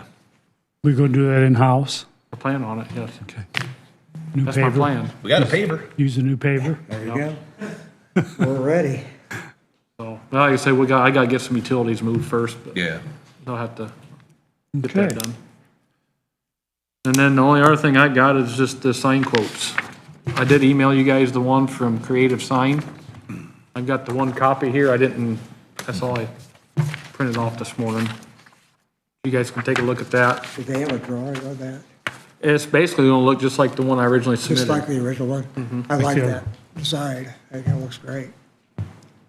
And that one's illuminated inside to light up the logo. It's aluminum frame. That's installed, complete. For the specs on the other one, he said like this one's internally lit, aluminum frame, installed, complete. The $7,000 or $8,000 quote we received from, It's not lighted or installed. it's not lighted or installed. No, and I don't know what they mean Was that here the, because it says, oh, I think I have that. one side of the skirt will be removable so you can access this and weld this all together. I didn't know what that understand meant. that. I don't know what that means. Another question I had about that quote, it's the best quote, but what does that involve? Why does it have to be welded? It almost sounds like you have to do it yourself. Yeah, and that was putting it up ourselves and that wasn't install and No lighting. Size is 4x8, blah, blah, blah, $8,000. Includes 2 posts already on the bottom of the sign with match plates for you to secure to the footer. One side of the skirt will be removable so you can access this and weld this all together. I mean, we gotta weld the sign together if we buy this one? What it sounds I mean, does it just come in a box of parts and you assemble it? I didn't understand that part. No, really, I Like just. Legos? Yeah, I mean, I'm all for DIY, but that's, that's quite a job to weld a sign together. I can't imagine. I've gotten another quote from Carla just now. It's an official invoice quote. It doesn't say that in this quote. Doesn't say anything about welding it together. Well, what I'd like to know is, because as far as installing it, if it truly matches our footer base, and all we do is bolt it down, I mean, I can do that. Yeah. But if it's machining plates and, having to, do we have studs coming out of the concrete already? So no We'd have studs. So to drill it and anchor it. I'm sorry? We'd have to drill and anchor it. Okay, so we're gonna be drilling into the base anyway, but they would be installing if we Because there went was with no the- way to have that. Right. So what I would like to know is this thing fully assembled? We just gotta lag it to the concrete. If that's the case, I still like the $8,000 sign. If not, if we gotta put the thing together, I'm not interested in our guys that are already too busy to fix the roads to spend 3 days trying to put a sign together. There was some concern about quality of this sign, and I think probably stemming off the difference in price. I did business with Classic Sign, City Signs, and Carla White for several years, and she does not sell junk. That's all I can say. It's always been top quality, above a lot of the other things that I've seen out there. So, And she's local on there on Grandstaff, yeah, right? on Grand Staff. Jody has a contact. She's trying to find out about the. Oh, okay. I want to know does the sign come ready to install? When I say install, bolt to the ground. Yeah. Well, you probably had to put, it's on posts, put them down. Evidently, I don't understand that either. Yeah. I mean, obviously, in the real world, you just bolt the sign to the post, Yeah. or they're already. I can't imagine have to weld it. That's what I'm saying. Usually the Yeah, sign I would would bolt make to it the okay. post Yeah. internally. You'd take a side off, Yeah, you can take the skirt off. put the posts in, lag them down, put the sign on top of it, screw it down, and then screw the outside back on or snap it in. I've never heard of welding them together, so I'm not Like sure. I say, this next quote, this quote she just sent me does not include that. And what's the language. price on that one? Same. Same, Yeah, this is just, I can forward that to you if I can find that. Just my 2 cents, I would happily spend another $3,900 for a sign that looks as good as the original sign that Ben priced and is lighted and is a Installed. Well-built. yeah, monument sign. And I've dealt with Well, if they with, install it, they're Darren and liable Carla for for a all long time. That other quote I was supposed to have by this morning, oh, imagine that, right? right? Okay, I think it so, comes down to how much you want to spend. yeah. I guess if I have to flip a coin when it's local and it's 2/3 the cost, I would probably go with the local. 1/3 the cost. Huh? About 1/3 the cost. No, 2/3. 8,000 versus Compared to the 12,000. original quote. Oh, well, yeah, original, oh, yeah, yeah. yeah, Yeah, yeah. 23,000. The second Yeah, quote's 1/4, is yeah. 11,800. Yeah. But, Well, would they change this graphic to match Ben's original sign graphic? I I wouldn't know think why that's a they, lot better looking than oh, I what this agree. is. Oh, I you agree. like the original better? I like It's what our Ben. logo, it's our logo. Yeah, I like Ben's logo. I think you stay consistent. Instead of doing that, you do I Ben's mean, that's logo. what's on our trucks, that's what's on our door. Yeah. I Okay. want to make sure that the lighting is detailed in the quote, Yeah, if we're going that way, yeah. because I think those 2 things are important. I got the JPEG for it. I got the JPEG for Yeah. our sign. I'm sure she doesn't care as far as cost on what the logo looks like. It's just, Yeah, I showed her the original. I said, if you got any other ideas, feel free, and that's why I think. now the only, yeah, it says here with standard LEDs, so that's good. One thing I like about his quote, though, it said it was an aluminum frame, which to me is much better. Hopefully, this one's also aluminum. It doesn't say that, though. Doesn't say that. Yeah, I'd like to know if it's aluminum or if it's, Ron told me on the phone, he's done those signs for 40 years, he's been in business. Yeah, says but they that's- actually, he said- commercial actually that sign manufactures will- those signs in-house. do they? He says that sign will be there as long as you're there. You're only there another 6 months, so. Am I?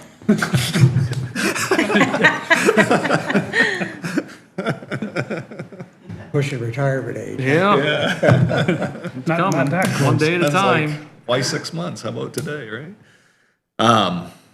I don't know, guys. I'd like up to to know you. if it's aluminum, and I'd like to know how much it's put to. I know you want to get this done, but They're ways out, no matter who we go with. I think they're 6 to 8 weeks out. are You they? know, the guy down there in Fort Wayne, he says why we're building it, he says he likes to have everybody come down and look at it.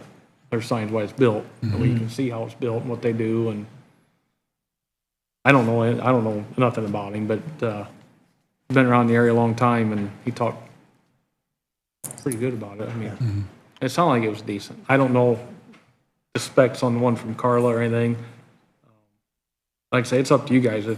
If it's a good sign, good made, I don't, She would provide a double-sided banner in the meantime to put up on the fence out there. Oh, really? Yeah, Okay.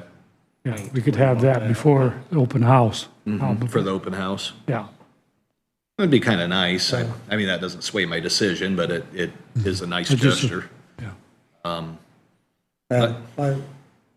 I just want something that looks classy, like the whole campus does, and is going to last for 25 years, Yeah. like we're expecting the campus to do, and if, you know. It better last longer than 25, the well- campus, or Well, we're, yeah, I hope. we got or 75 years out of chicken barns, or tomato barns, or whatever they were, yeah. potato storage, Yeah, potato storage. but, Yeah, so for the, yeah, like I said, for the difference of $3,500 or $3,900, I don't object to this one if the value added is worth it. Sure. Yeah, I think if there's, like I said, if it's steel versus aluminum, I would pay the extra for the aluminum, I really would. It just, but if it's aluminum, I gotta go with the cheaper quote, if she'll match the display, you know what I'm saying, the The design. logo. Yeah. I'd really like to have our logo on it. Yeah, I think that's a must. Oh, absolutely. We have I to. want the flying pig on it. I don't have that logo, but we can put the pig on it. But why don't we make this motion, that we approve the purchase of one of them, depending on whether the other one is aluminum and it is fully assembled. You know what I'm saying? That because we gotta bend direction here. We want one of the two, it sounds like, right? Well, yeah, doing a motion doesn't really Yeah, give that's us true. anything. We have until we get a do we have a final. consensus to wait for an answer at least then from them before we vote? I Yeah. guess is what I'm saying. we can do that And maybe we'll get one yet while we're, is while we're still in session today. that okay? Yeah, we can table it for now. Absolutely. Okay, what else you got, Ben? That's all I have for you guys today, other than I'm working out of Waterloo office now. Yeah, there, right. So moved Mark's stuff there this morning. We're working on it. It's gonna be slow till You road got projects snacks are in the done. refrigerator? What's that? Got snacks in the refrigerator? No, I ain't even got, well, the refrigerators are up there, but they're not in it, no. I still got boxes to do, and we're gonna start moving here, hopefully more next week. I gotta get my road projects, hoping to get them wrapped up this week. And, yeah, start on it. I wanna be out before the fair. Yeah. That's my goal. It's Oh. looking good. Yes, yeah. I like what they did with that lean-to, the sign room back there where they fabricate the signs, and that was a good use of that room, and we have some good dry storage back there for plows and, Now it's painted. yeah, the Same colors, signs. It really looks nice. Looks good. It looks It good. looks nice painted. Yeah. The shop's gonna be killer, the shop's cool. I still can't believe they bought a 280 motor versus a 208 though on the crane. Did you hear about that? Yeah. Yeah. Yeah. That's why we gotta have a transformer. Yeah, but, I'm impressed, or I'm happy, and I looked at the cold storage barn too, and those rafters are gonna be fine. They're definitely Raised. stained. Yeah. They're but- weathered. Yeah, I don't think the way they lag bolted that thing together though and side braced it, that barn ain't going anywhere. I mean, We know it's in the footers. if a tornado Under the comes, post. that whole barn intact is gonna land on someone's house. So, Pull it out of the ground. If they I don't can think pull we it pull out, it that's out of the ground. You ripped the steel off of it, believe it would. so, I must say, I'm happy with, the final result is gonna be good. Yeah. Yes, And you it's did, nice. did you see also their paving they did by the salt barn? They did a great job with their new paver. And Parking area by the Yeah. garage and out front, visitors parking area is all striped. Ben also made a point, the gravel area in front of the cold storage, or the warm storage unit is like a driveway now. Semis driving on it, driving on our new asphalt. Would that make sense to rip that stone out and put it to seed, put it to grass, and put some nice trees in there? A couple, 3 or 4 nice trees and get rid of that drive, because I don't think you really want people pulling in front of there and parking overnight and Oh, see what I'm saying? We already had a broke down truck set out there over Yeah. a weekend, Oh, geez. semi-tractor trailer, and I just told him, I said, my concern is they come in here, they blow a hydraulic line or an oil line, so it'll drain their tank sitting there, then we're gonna be the ones with contaminated soil sitting there. And, at some point, we get caught up, we could scrape that stone up, reuse it somewhere, then haul berm dirt out there and grade that off and plant the grass. Because if we need to loop through, we'll go through the gates and out. That's just what I'm wondering. It's just kind of, yeah, Ben pointed out to me, and I said, I said the same thing. I said, when I saw that, this looks like truck parking to me.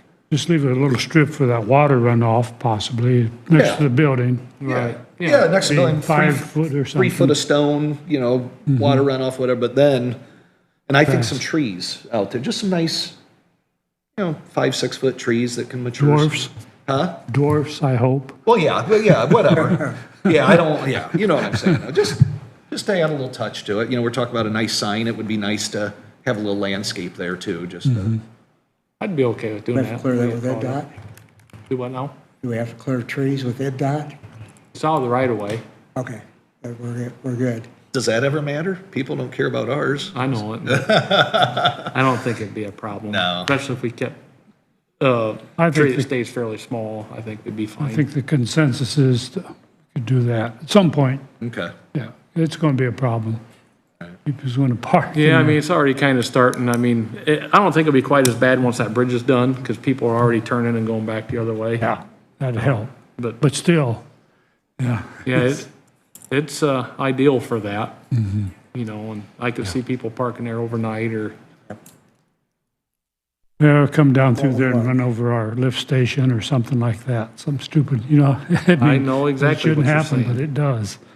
yep. Ben, I had written down about the Huron Lake Springs something, letter of credit amendment. Did we need to talk about that? If they did not get it to us, which I have not seen it, if Chris has not seen it or gotten a response back, we need something from them stating that if we're going to keep it as potentially being the county's, or they need to obtain ownership and keep it. You got that email. Yeah, I have it. I don't have it in front of me, but the letter of credit expired July.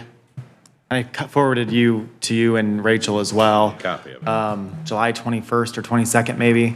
So, and I requested something from Daniel Brown, or is it Daniel? Stephen Brown, thank you.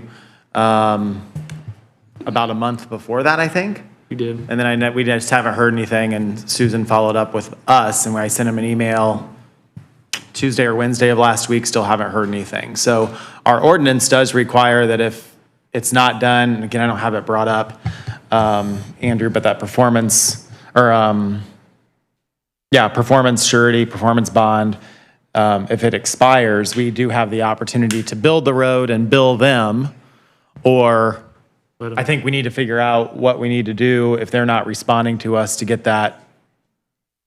We've had to remind them of that every year. Well, it was a 3-year, and then they've just done 1-year extensions for the last 2 years. So this would be their third 1-year extensions, would be now going on year number 6 of that road not being completed. What are the options of just letting them have it back? How does that work? Problem is it's platted as a public road, so you would have to get them to replat it with that road being a private road, and it would state on the plat that it's a They've already private. sold it's- homes. Yeah, yeah. Now, the good thing is we haven't accepted it.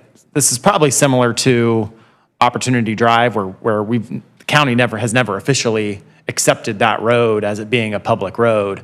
But we don't want to happen 20 years down the road that we're kind of having with Opportunity Drive where nobody kind of knows who is supposed to fix it. So we need to get this kind of figured out. And I don't know what those steps are as far as what we do.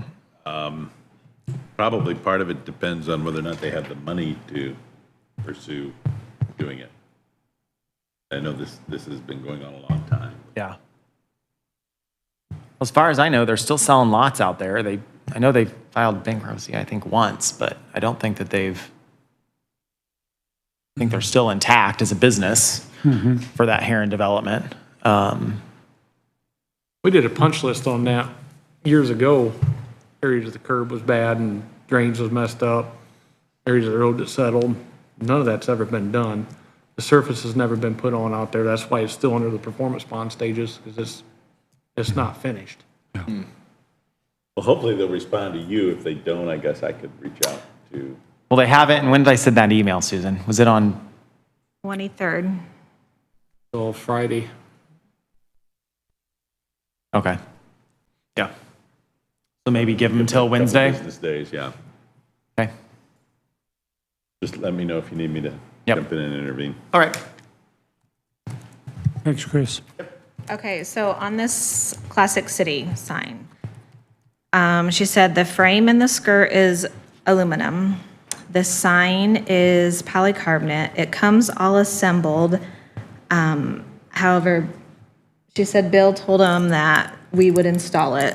So that's why the skirting comes removable so that we can get in there and do whatever we need to do and then weld that back together. So the way she's told Jody, it's welding the skirting back together. She said that if we want them to install it, it would be around an additional $1,200, and she assumed that we already knew that we needed to get a permit sign for permitting to put the sign there. And she thought that one of these two logos was going to be the one that we went with. So, right. So 1,200 more to install. Now we're at 9,200 versus 11 what? 11,885. But that commercial also included the permit fees. Which I got the permits covered. I'm done with that. Do you have that done? Okay, so that would come off When you anyway. like that original So the design permit fees would come off of that better. other quote. What's that? Like that original design better. I like his logo better. No, by far. I think it keeps everything consistent. I'd like to, yeah. Well, it's a highway department logo, so why would we put something else out there? Well, that's the logo you put on your doors. We're not gonna be welding aluminum. I mean, there's very few people, well, I shouldn't say there's people that weld aluminum, but that's a tricky deal. Well, I'd have to have Lockwood come do it. then you There's my gotta door. finish it off, Yeah. paint it or whatever. Yeah. So the commercial side quote would be $250 less because that's what they've got figured in there for permits. And we've already got Permits those already care. got that covered. So now we're within $1,500, so I'd probably go with the commercial sign at that point, just because there's still some unknowns. I just don't like the idea of hearing that we're welding aluminum together. Yeah. But I'm with you, I've done business with her, she's great, but Yeah, so what? I think we need to, I would probably lean towards Ben's quote. It's Creative Sign Resources, Commercial. I think it's Creative Sign, CSR. Yeah, it's creative sides, yeah. Resources. But you're, So that would be, if you take 250 off of that and drop the tax. Yeah, there's tax in there too that has to come out. Yeah, Oh, so yes. we're at 635. Yeah, 11, yeah, the tax, it was 12.8, yeah, 11,635, so you're talking 1,500 more. Yeah. I would, I'd make a motion to do the CSR sign per Ben's drawing and specs. I'll second. A motion and second on the floor. Are there any additional comments?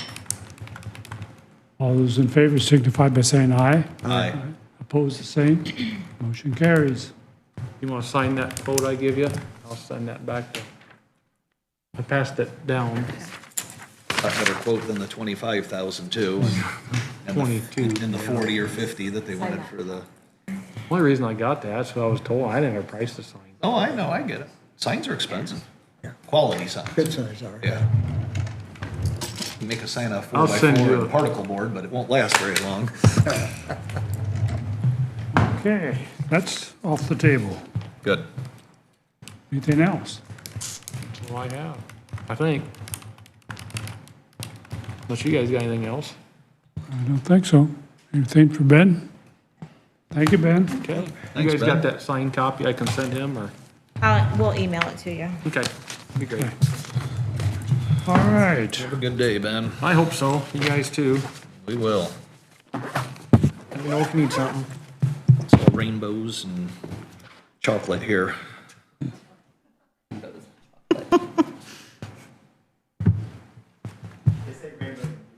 Lita, you And are those up. two. You are up. Unicorns. We'll start up here and we'll see what happens. You should have all received a packet that has to do with record preservation with a quote in it. And this is Clark Yosen. He's with Co-File, the company that's planning on doing this. A few of these books have been done. This is preserving the old record books. So we brought one that was done back, I think, when Bertie was recorder, and one of our old books. So you can see how much of a difference it makes. These books get sent off to Texas. They are redone and then come back. The thing is, they will come back too for everyone we send, because now the pages are laminated in special lamination that will preserve them. Plus, they'll come with new binders, because a lot of our binders are falling apart. So this, overall, you can see it's a 1.7 million approximately project that will take many years to complete. This will all be paid out of perpetuation. Plan on doing some yet this year, and then every year after, until we get all the books preserved. Yes, the books are backed up, but you still need to keep your original books if at all possible. You're required by statute to keep the books? We are required to keep original. That's what I thought. Yeah, Okay. I can't destroy them. So my job is to preserve all the records. And the records of the recorder are very important. That distinguishes who owns what property, so, among other things. But they're very important.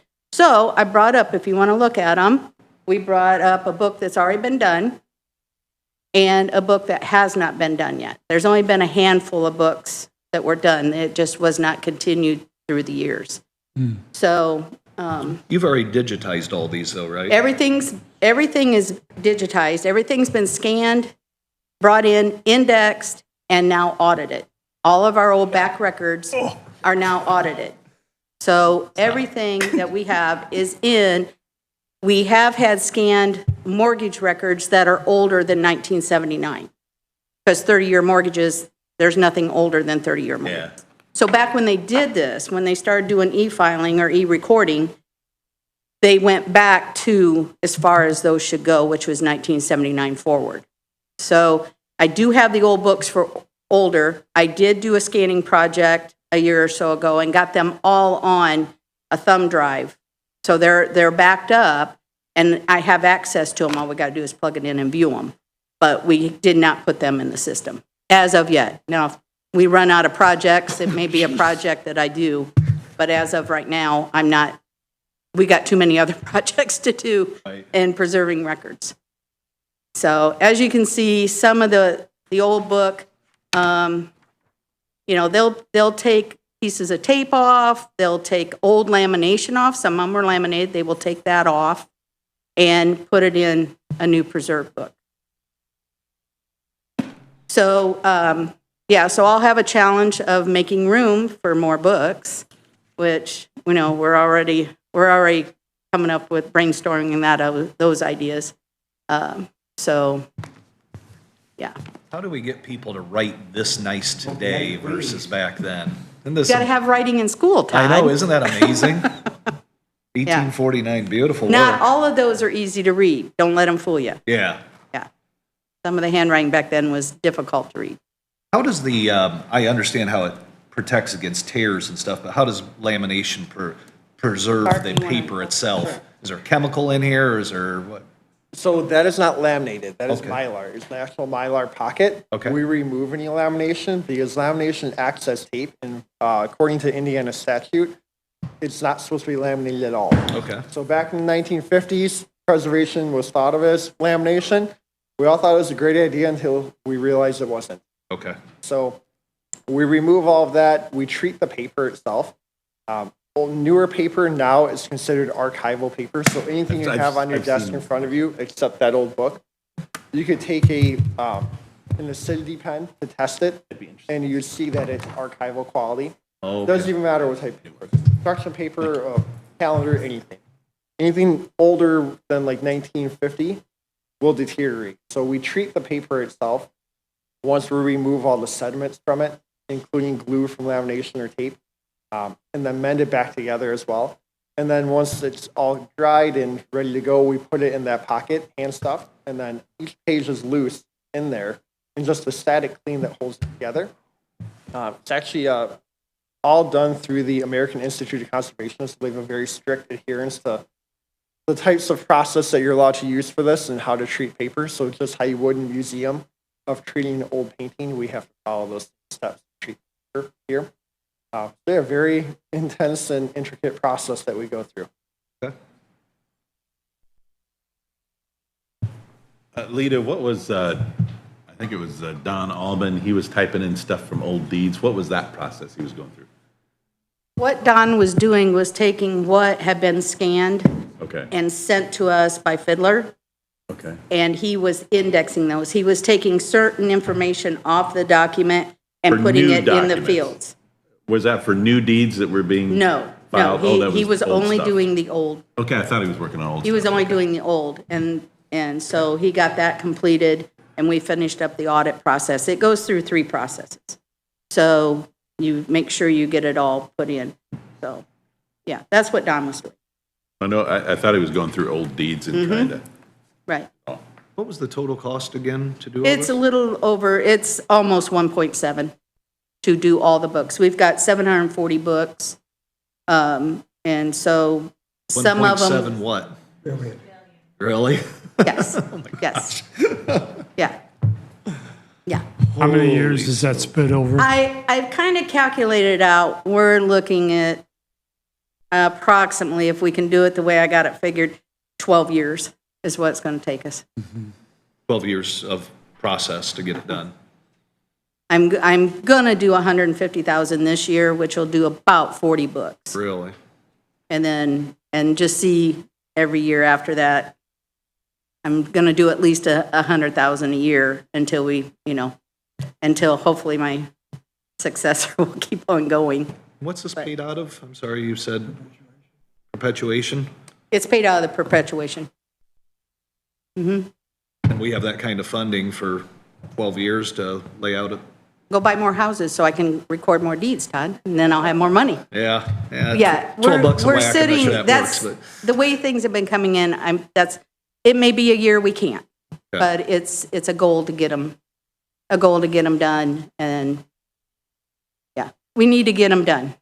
Do we have to, I'm just coming to you as a courtesy. no, that's fine. Yeah. This doesn't you have know. to be bid out since it's 1.7 million, That's if you do all of it. Right, but it's still But over I 100 do get grand. quotes, but it's paid out of perpetuation, it's not paid out of anything the county has any control over. Right, but we don't have, you can spend 100 grand a year, and I'm not knocking, I'm just saying, but you can spend 100,000 a year and you don't have As to. long as it has to do with preserving records. Is that what it is? Okay, all right. Preservation, and as long as I have the funds there, and I can still pay for everything else that I'm required to take. So you're asking today for the commissioners to vote and sign the Yes. $339,495.50 portion. Yes. And then once we get through that, Then we'll come up, then you might have a new one for a different portion. right, Okay. right, I'm just making sure I got my exactly right. ducks in a row. Yeah. I don't, but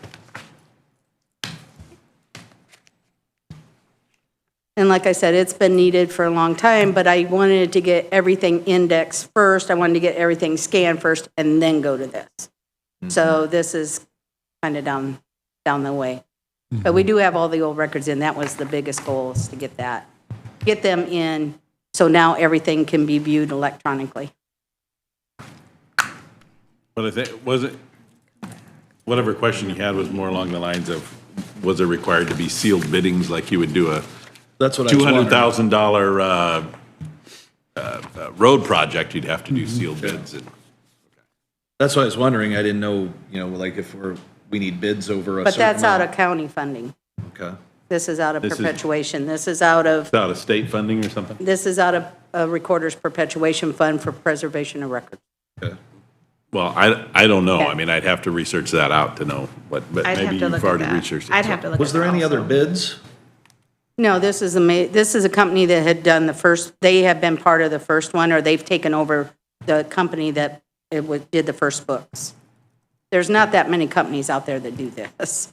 Right. And there's several other recorders in the state that are using CoFile. Yeah. Well, I'm not disputing that. I'm just saying at 3,000 or 4,000 a book. I don't It know. depends on the condition of the pages.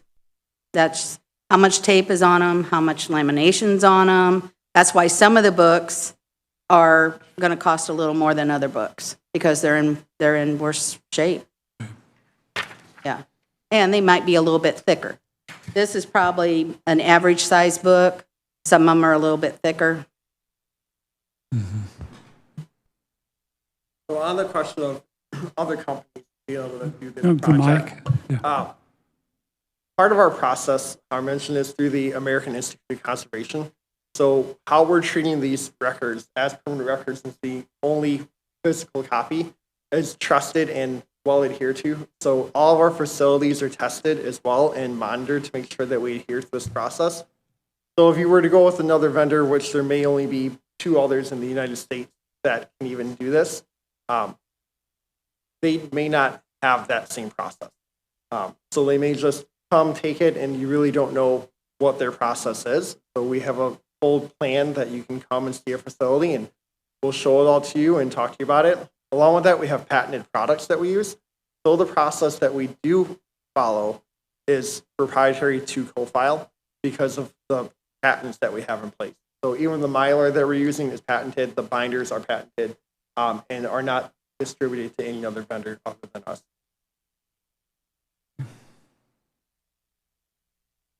Any questions? Comments? I know at one time, and I was trying to find it here, that you guys had to do something specific for Ben to be able to purchase certain things. I know they were under this threshold, but, yeah, I would have to look into whether that fund, being the Recorder's Perpetuation, whether it needs the bids like Bidding ours. I just want to make sure we're not violating a No, law I- somewhere. I get it. Especially at those price levels. Right. If we miss something by $1,000, I get it, but if, That may be correct, that it doesn't have to Yeah, be, I but agree. I just don't know. just want to make sure we don't make a mistake here. I trust you, Lee. It's just, we're the ones in trouble if this is wrong, so, I looked through the quote and it looked very detailed and a very Yeah. good process. I mean, it looked like an excellent process. Oh, yeah, there's no doubt there. I just wanted to make sure that we don't have to have additional bids, because we're talking about spending over $100,000 a year for a whack, so, well, we're actually authorizing 300 and some thousand right now. So, This year, just 150,000 right, this year. but we're signing up for 300,000, right? So, 350, yeah. yeah, so I think that's something we better make sure that we, The question is the perpetuation fund a discretionary fund for the recorder? right, with no limits, in other words, Yeah. is it just full discretion. Yeah, I know it's, I think we need to make sure that's true before we approve it. If it is, I have no problem approving it, but I want to make sure, Andrew, I think you better maybe research that, and make sure that we're not violating something there between you and Susan. Okay. We do Other this than in that, other than that, I'm good with it. 2 weeks. Can you wait 2 weeks? Yeah, the sooner I can get these out the door, their company comes and picks them up, Right. drives them to Texas, and they are vaulted, and they drive them back. They're Okay. not shipped. Yeah, makes The sense. company themselves, and a lot of times they negotiate they work out where they're going to hit Huntington County, or they're going to hit other counties, and they'll make a circle and then head back to Texas. That makes sense, efficiencies. But yeah, I'd be good with it once I know that we are authorized to do that. Okay. Would hurt to cross that last T. Just make sure, it's a lot of money. We'll table it until 2 weeks. Okay. Yep. That's fine. It's like a good process. Okay. One that needs to be done. Okay. Thank you, Lita. Okay. You work with the Remnant Trust out of Texas? I forget which, they have King James Bibles, original editions. You know, they may, we have a whole Texas team that Okay. just covers Texas, of about 8 people. And Texas is where Profile started. Oh, okay. But we've grown throughout the entire country. There were other companies that did it, and they just joined CoFile. Yeah, it's a pretty large process down in Texas. So I wouldn't know who all their customers Okay. are, but a lot of it is county government or state All right. government. Yeah. So Yeah. I had a friend bring me a original King James Bible, first edition, original Common Sense, and original. Wow. And he put them on my desk. I said, "What are these worth?" "Oh, about $1.5 million." I'm like, they're in the trunk of your car? So, yeah, but anyway, all right. Okay. Great, thank you. Thank you. Okay, moving on. Kathleen Alder, Rick Ring, Chris Gomer, you are up.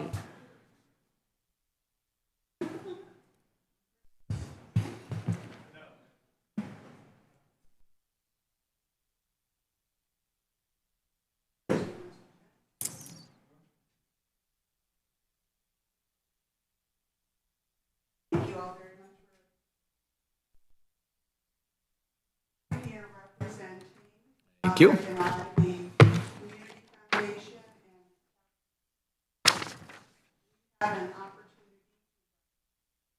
To further the expansion of the Pocobosh Trail in DeKalb County, starting from where it ends currently, excuse me, on Van Buren by the ACD Museum, down to what we hope will make it down to County Road 205 or 11A. 11A, okay. Yeah. And so anyhow, part of this grant is we are looking for support from municipalities and funders and different things like that. And they are asking for a letter of support, which I believe, Chris, do they have a copy of all of that? We are not asking for anything monetarily. We are just asking for a letter of support showing that the county is in favor of us working on this grant to further the expansion of the Pocobosh Trail. Excuse me. That is a Lilly grant? I'm sorry? That's a Lilly grant? This is a Lilly grant, yes. The amount is, I said it already, it's for $5 million, so. We were one of 100 and now down to 50. And so I believe they are going to take about 16 out of the 50. So we are hoping to make this as strong of a grant as possible, and obviously the more letters of support from the different entities will be greatly helpful.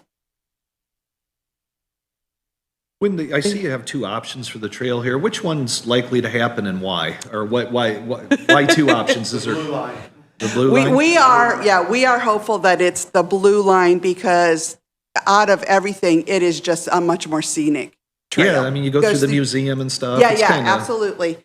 We wanted to show a second one for some reason. You know, when you deal with this, you're going through this, we have land acquisition, we have all kinds of different obstacles. If something doesn't work, we want to know there's something we can fall back on. I like the blue better, but. We do too. It's much nicer. We have had to adjust a couple of things. Number one, it starts essentially at the parking lot at the ACC. We've got an MOU with the city of Auburn and I go through the right-of-way, utility right-of-way, parallel. Okay. And then go down by, across the track at the road that goes down to the shooting range. Okay. And go probably to the south end of the NIPSCO property.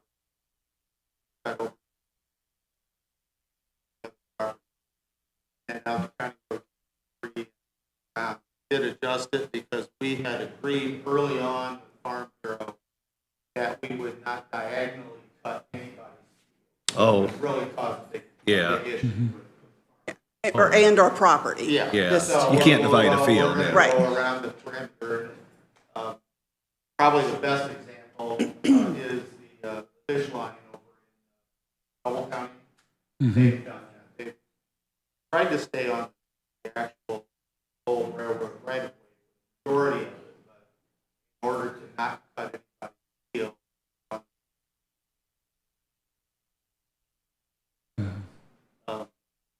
I have a point that will happen in the middle of the earlier. But we have moved this along, talked briefly to Ben Parker about this. Move part of the trail along County Road 23, County Road 6, rather than go back.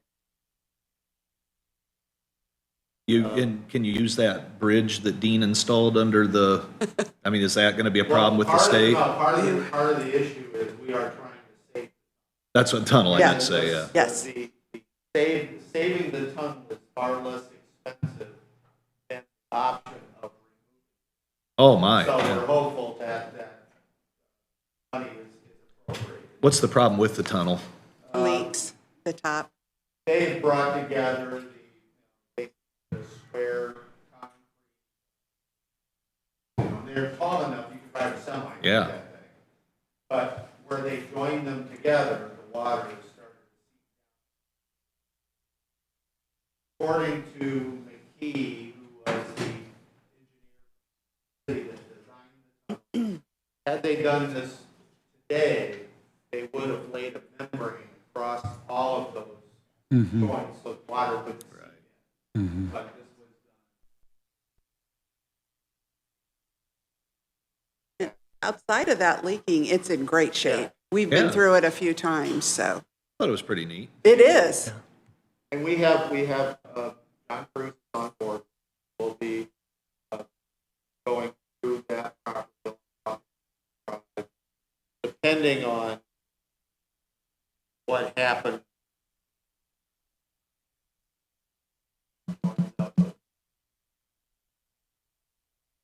They want to move it over. Right. The ultimate goal, we're working with It's 3.52 miles if we go option A. Of course, the Pocahontas starts down at the Obashi State Park. I was down there and rode the southern end of it. 4 weeks to the state park. All back. Bluffton is already very useful. So it will be a long. Now, what's going to happen? Right now, we stop just on the edge of Allen County. Fairly close. They are deep park.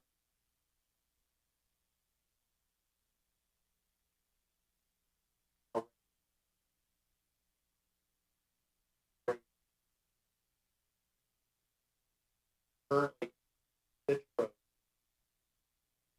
So that's the northwest west road.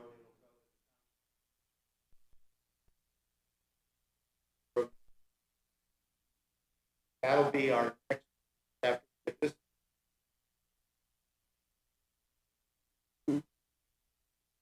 Waterloo is a little disappointed. We're working that direction first.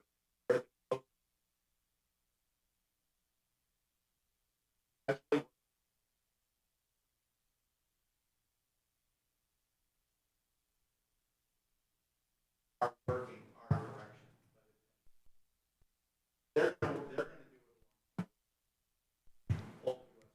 Yeah.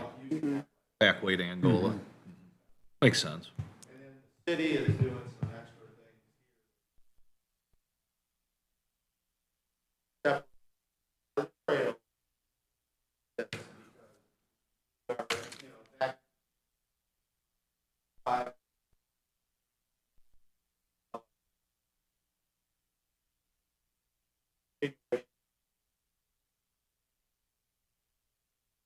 Can I ask you about the acres land that's Old Greenhurst? Is that part of the trail system, a trail system? There's signs there that says it is.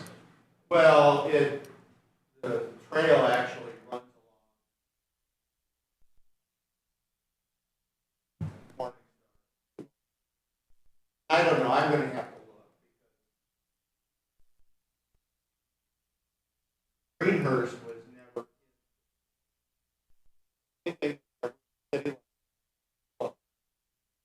Clubhouse was in the city.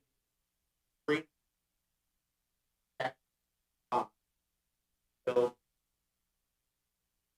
Which fire? So it was less. So we annexed. So that is in the city limits. I don't know if the rest of it. So if it's not in the city limits, is it our control? No. Well, what do you mean your control? No, the only reason I ask is, I assume this trail that you're putting in, the weeds will be maintained Well, and. see, they are they are going to do a paved trail. As the asphalt that's there deteriorates. No, I'm talking about the trail you're putting in will be maintained properly, the weeds will be mowed, it's in the right of way, a lot of it anyway. And most of that. Because I'm really disappointed, our neighbors are furious about Greenhurst. It's a sham. I'm not saying acres is a sham, they're a preservation, but we just preserved 150 acres in the center of town, in one of the most beautiful parts of town, and I have raccoons, I have possums, I have all sorts of animals digging. I can tell you, I live 3 blocks that way and I got the same. It's not right, so. Well, but I believe acres, they preserve the land to be what the land is for. Right, the problem is the ordinance says you can't have grass over 7 or 8 inches and no Right. Canadian thistle, and it's Right. everywhere. The issue there is the fact that most acres property is not. Right. It was a bad idea is what I'm This saying. may be the first. Yeah. So I Okay, think the city that's a different story, I'm just, City council's gonna. I want to deal make with sure that, you're, but yeah. Going to the maintenance. Now, we're putting together the trail, we're putting together the cost of building the trail. All of that we will be trying to raise money for. We're not at this point.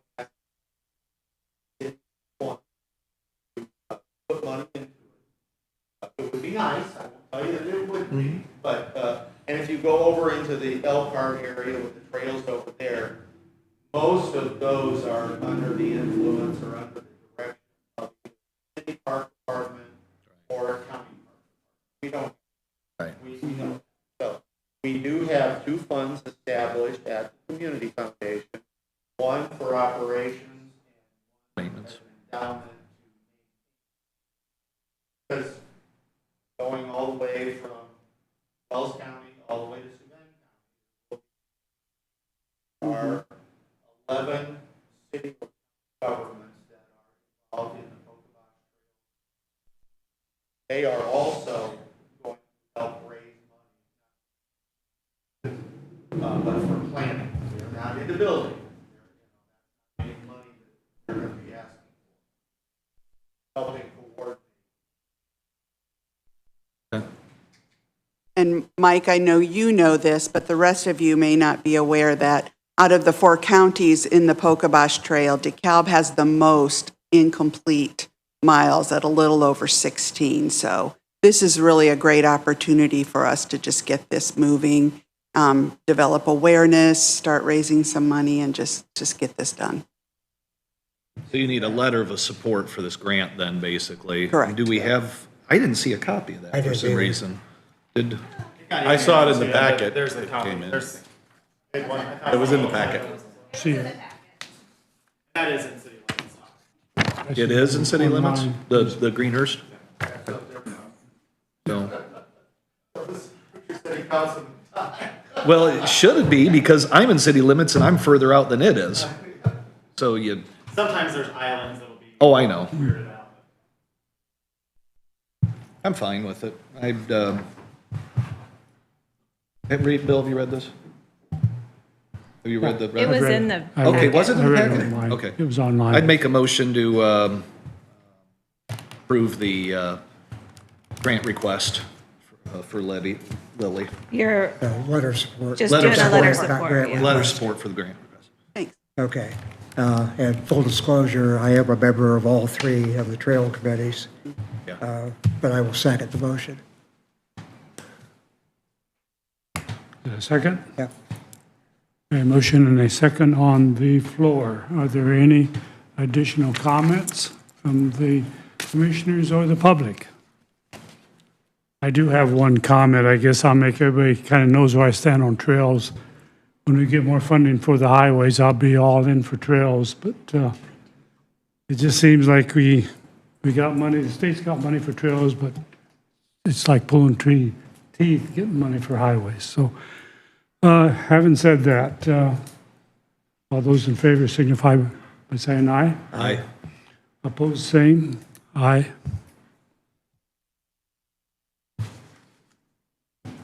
I was going to have you sign two, one for us and one to give them.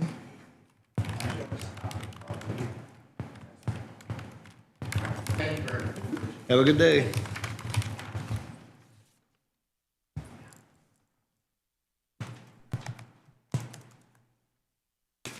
Ma'am.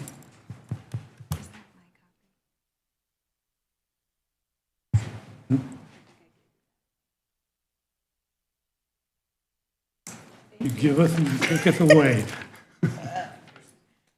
Yeah, you did. Okay, Courtney Butler. Good morning. Morning. Hi, I'm here to touch base about trap neuter return that we started. Actually, August 19th was our first round of cats to be taken for surgeries from county residents. Today, we took another round. So we're up to 12 cats that have been completed with surgeries, and we will have completed 36 before we get to the end of the year, which is fabulous. We've had a really great community response. It's helped us start a bit more of a partnership with DeKalb Humane and their City of Auburn program too. So together, we're working to help people that are in predicaments where cats have shown up, cats are breeding. We have fixed very many. We will have used about $1,600 of the $2,000 you gave us when we do reach December. We were hopeful that if there is ARPA funds again, that we could request $2,000 more to continue providing this for county residents. It definitely has a demand. We are booked through January of all of our surgery spots we can fit. Most cases are residents contacting us that feel cats have been dumped or shown up. In most cases, cats aren't dumped. They do just find their way to humans. And as we know, they can breed prolifically if we don't intervene. If you guys don't opt to have funds, we can definitely make the program self-sustaining with an ordinance by asking each person that uses a service to donate the $45 fee per cat. So we're going to keep going either way, but it certainly is a service that every resident we've encountered is very appreciative for. What do you think, So, Commissioners? if you guys remember, Andrew had provided the draft copy, and you had wanted Courtney to come in. I think you had some questions, but I don't know if you've already got them answered through emails that we've sent or not. I'm satisfied with the program. I think it's a good program. Yeah, I mean, for the money.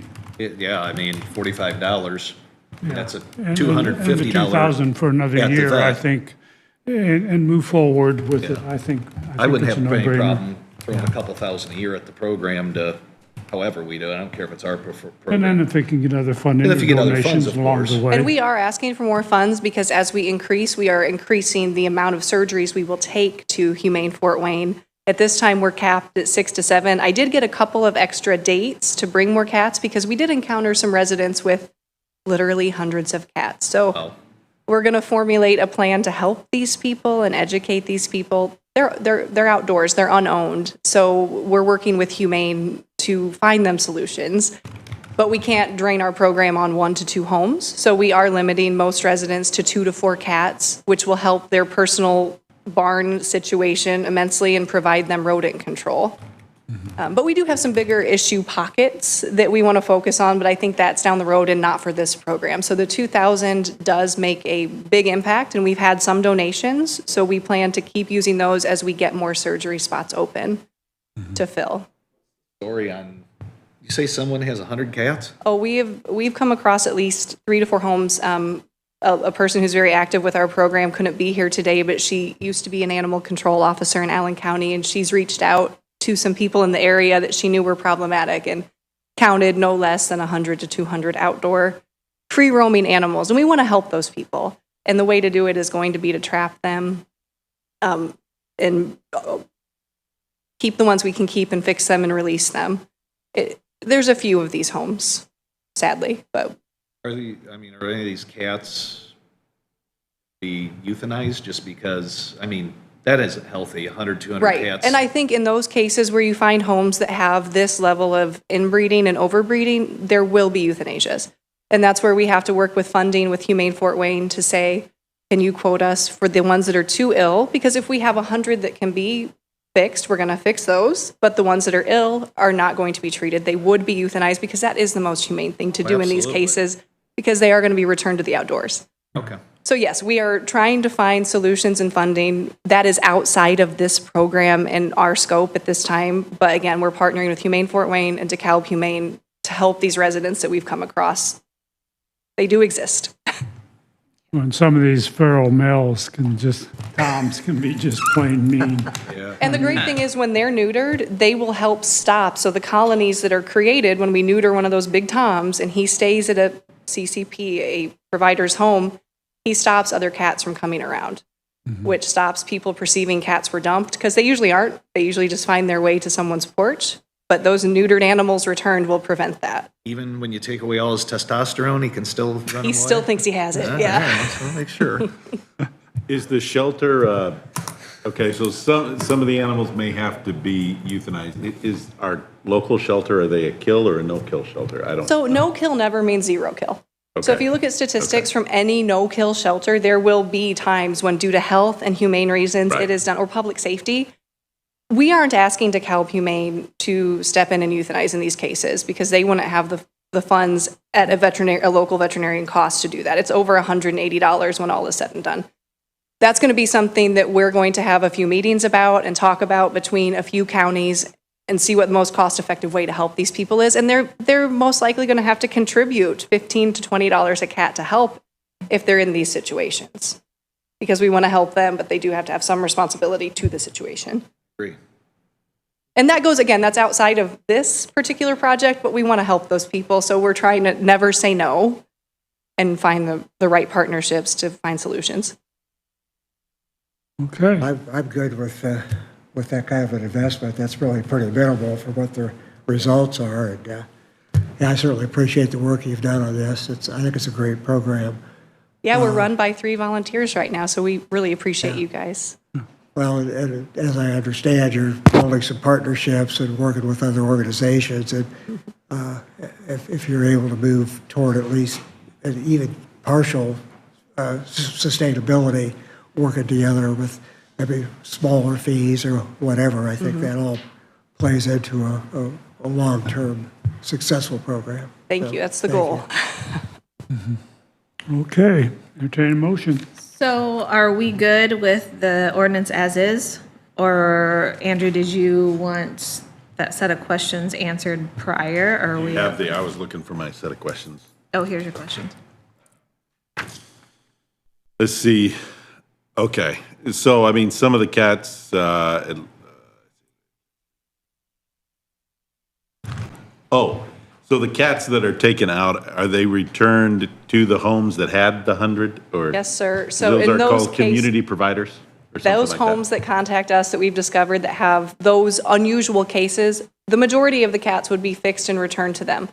The ones that are too ill to be fixed would be euthanized, and that's where we would hopefully help them make a donation to the veterinarian that's performing that. And most of the people who've reached out to us and that have had, there's 3 that have had the over 100, they are okay with the ill ones being humanely euthanized because they are that far gone. In a normal TNR case, we're looking at 2 to 4 cats that people have found. They're being fixed and returned to that person that found them on their property, and they're then the community cat provider. So we're not relocating. In cases where there's litters of kittens, there are occasions where that litter is going to be pulled, and we would ask for adopters that want to make them barn cats after they're fixed. Those are rare occasions. All right. There was also, I think, some language about in the definitions section that we added in, and I think it might have been from the proposed wording about barking dogs and that sort of thing. I don't know if you, public nuisance animals. Yes. That one, I wanted to bring that to the commissioner's attention just for discussion of whether you wanted on page 5, letters Z, public nuisance animal definition. Yes, sir. So often, we've reached a lot of community members have talked with us, and one issue that does come up repeatedly is animals that bark for sustained amounts of time. Even county residents have problems with this. So we did include that. Of course, nothing is written in stone or. So I put that in the proposal, but Yeah. I wanted to discuss that with you because that may have collateral consequences for people that, And it have is a dogs that bark sustained 20 minutes barking. or something. Yeah, and that is sustained. I mean, if there's a pause, it's no longer considered part of a violation. But it does help law enforcement handle some situations that have inconvenienced their neighbors in a disruptive way.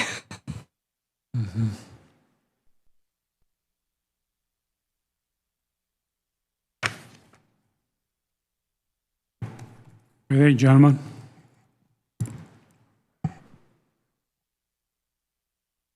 Cutting the nuts off some cats, huh? Todd. We love that. We Well, love it. it's- Yeah. I'm going to quote that right here. We'll put it on a t-shirt. Bathroom's still back there? Put that in the paper. I think it's a great program. Yeah, the rest of is the a- ordinance, I mean, This is a great community effort, common sense solution to where government, we'd spend 10 times this amount if we did it. So if we throw a couple grand a year at this, I have no problem with this. okay. So is that a motion to allocate another 2,000 for I would 2025? I would make a motion to allocate another 2,000 for 2020. And I will second. All right, we have a motion and a second. She's saying we Finally. can't do it. Okay, so you have an ordinance that you need to approve? Oh, yeah. Oh, We'll do that yeah. too. Uh-huh. Okay. The ordinance Number then? 2024-0-5. 2024 O-5. Is that an O or is that a 0? Oh. Kidding. And so Is that there any is, amendments? We went through the three question. There's no amendments that we're recommending to it, right? Not that I'm recommending to it necessarily, no. Okay. No. Anyone else have any recommendation of amendment to it? So I'd make a motion to approve ordinance 2024 O-5 on first reading. on first reading. First reading. Today. I will second that. Okay. A motion on the floor, any additional comments? All those in favor signify by saying aye. Aye. Opposed, same. Motion is approved. Do you want to suspend the rules and vote on it on second and third reading? Mike's good at that. Go ahead, Mike. I'll move that we suspend the rules and consider ordinance 2024-0-5 on second and third reading. And I will second that. A motion and second to suspend the rules. Additional comments? All those in favor signify by saying aye. Aye. Aye, opposed, same. Motion carries. Okay, second and third reading. Have a motion? Make a motion to approve ordinance 2024-0-5 on second and third reading. I will, if the auditor will read the title, please. And read the title by title. Yes. And this, okay. It is DeKalb County Animal Control Ordinance 2024-0-5, an amendment to the definitions in Code 15-3-3-1 and the creation of Code 15-3-4, trap, neuter, return, and the creation of Code 15-3-5, altering of adopted animals. Okay, Please second. we have a set motion and a second. Additional comments? All those in favor signify by saying aye. Aye. Aye, opposed, the same. Motion is approved. Yep. Thank you, Courtney. So now you want to do a motion for $2,000 annually? Is that what you were? Yeah, I and would where- like to make a motion to. Is that continuous annually? Is that what you're asking? Yeah. I think to 1,000 start it every off, year. and we can pull it back later if they, I think we need to fund this properly to keep it going. Okay, And I know, I don't like to expand government, but we're really not expanding government here. We're throwing $2,000 at something that would cost us $20,000. And I will add to that, in our partnership with DeKalb Humane, they are not in contract for any feline. Okay. And they've expressed the need for help. So this would be a way to kind of bridge that gap very well for them and us. so we continue until we resend it, or if we resend it? yeah. Okay, Just fits in with our other And if, donations. you know, if you need me to modify to say needs approval every year, I'm happy to do that. I just put until rescinded. Okay. And where are you wanting to pay for it from? You pay for it from? Part of the Trails Fund. I'll second. okay, motion second on the floor. Any additional comments? Yeah, are you Hope paying not. from it from Lighted? What do you, I need to know where you're wanting to pay for it from. Same place the Humane Society and Yeah, what do we, Children where, First and all of those come from. yeah, where do we pay So you? out of your Should I- county general. Yep. Yeah. What's that? All those in favor signify by saying aye. Aye. Aye, opposed, the same. Motion carries.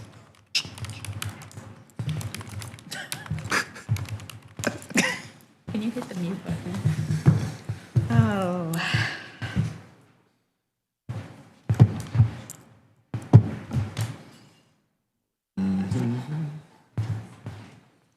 Good program.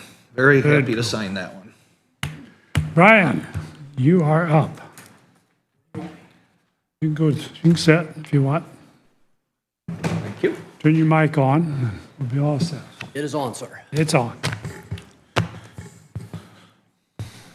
Did everyone get a copy of the proposal? Yes. For encryption? This originally started out as a basic conversation between Auburn PD and Central, and it expanded to all law enforcement agencies for the need to encrypt all of our law enforcement channels. We've got new rules put in place by the state and the FBI that you can't read a social security number over the radio. So now an officer has to take the time and call in on a cell phone or do it through an instant messenger system, through our Spillman system. There's a lot of other things the officers need to be able to discuss without having to call each other. The active shooter incident in Kendallville, they were up there for 12 hours. Everybody in the area could understand what they were saying, when they were saying it, when they were going to do something. They weren't able to, or they came up with a tactical plan, but they couldn't keep it on need to know to people on site because everybody can hear everything. There's a lot of different talking points that I was provided with, but the main thing is, if we want to protect our responders, give them the ability to formulate a plan between 2 or 3 officers that are going to serve a warrant or respond to something and not have to worry about the neighbor across the road or down the street that doesn't like law enforcement knowing exactly where they're sitting if they wanted to try to ambush them. Because, hey, there's 3 cops sitting here.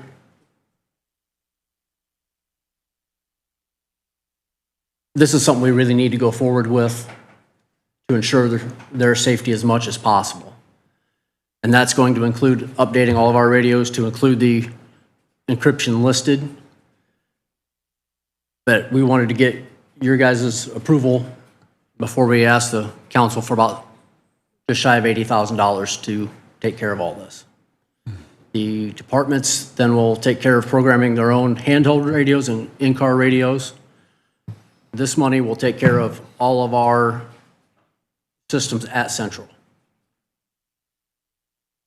Just need to know if you guys are in favor of this so we can move forward, and then we'll ask the council for money unless you guys want to pay for it. I thought that's why the bearer was here. Bring the checkbook, sir?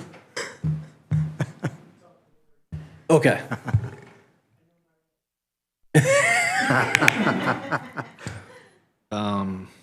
Chief, you have anything to add? If you like. So Corey Heffelfinger, Auburn Police. Captain Sean Miller, he'll be the one to explain a little bit more what we have. So we've applied for a Homeland Security grant of $150,000. Basically, this grant will take care of the equipment side of the radios for not just Auburn, but everybody, Garrett, Waterloo, Butler, Sheriff's Department. One thing that it does not include within the grant is licensing, which basically falls under the radio consoles at Central. So it's a licensing thing where we can't purchase that part because the grant doesn't cover it. But the rest of the $150,000 would cover the entire DeKalb County with all the radios and cars.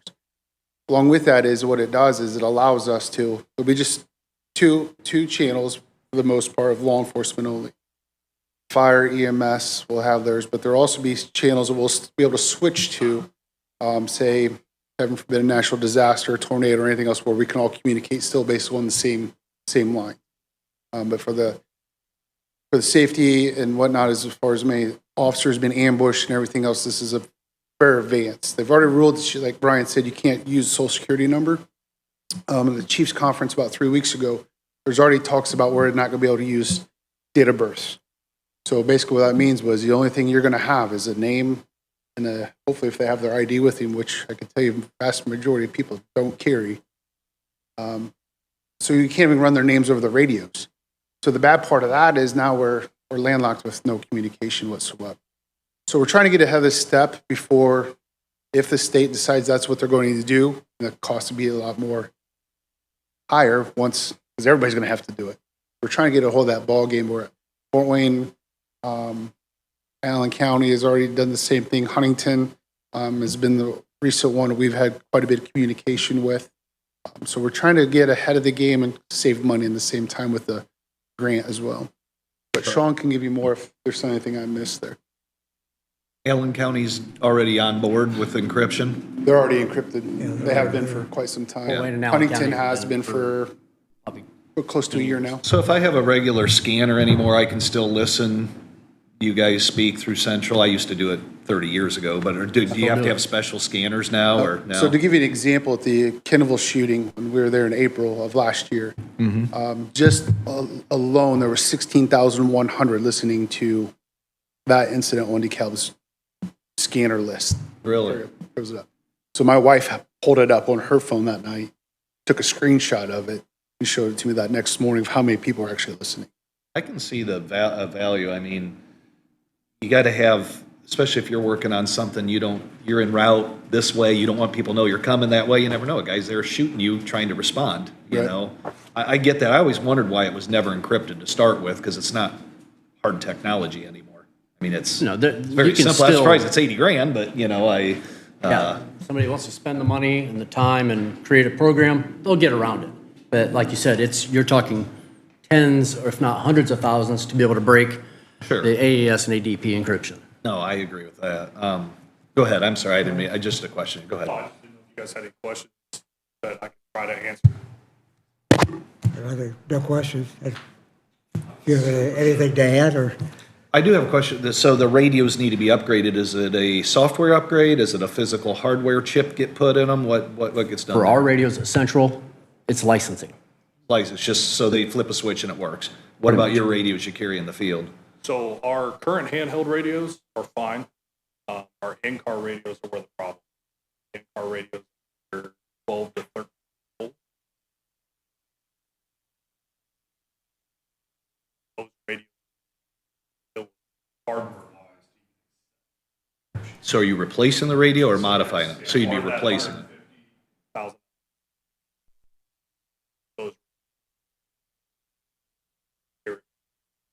Gotcha. Waterloo is running all radio, basically redoing their whole radio.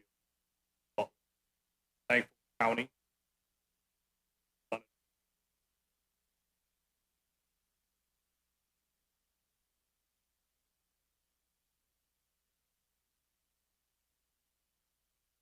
And then yearly, is this a fee that we got to pay then? What's the It yearly should be fee? wrapped up into our regular maintenance.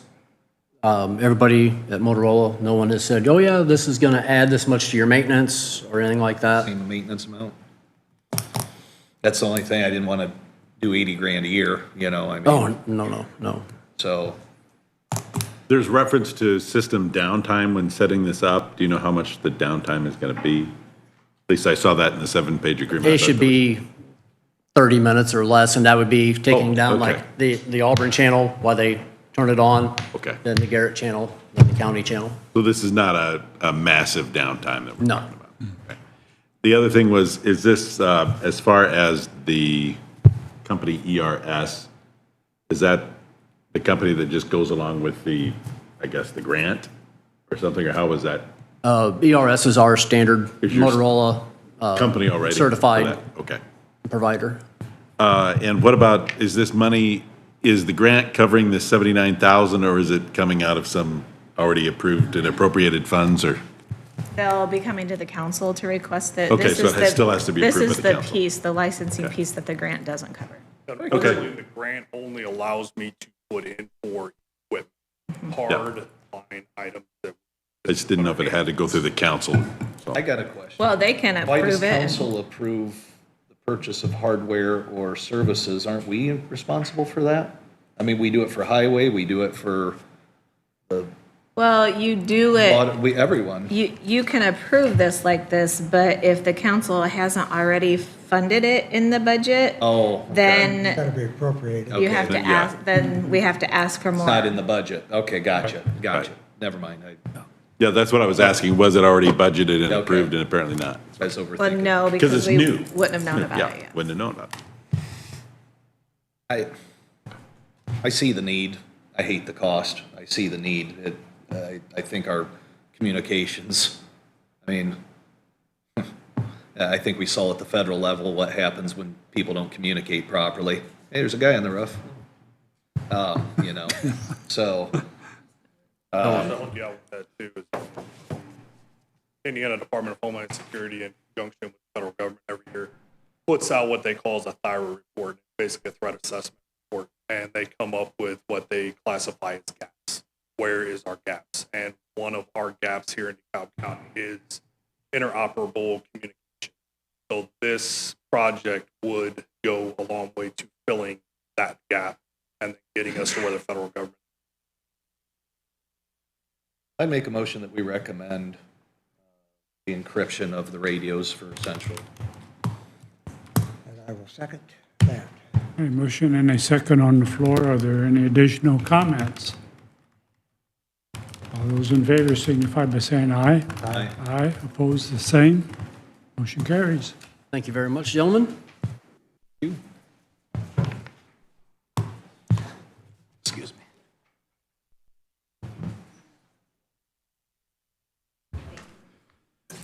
Okay. Brian will email this to you. We'll email this to you.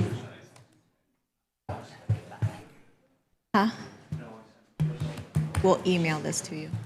Thank you, gentlemen. Appreciate it. Thanks, Have a good day.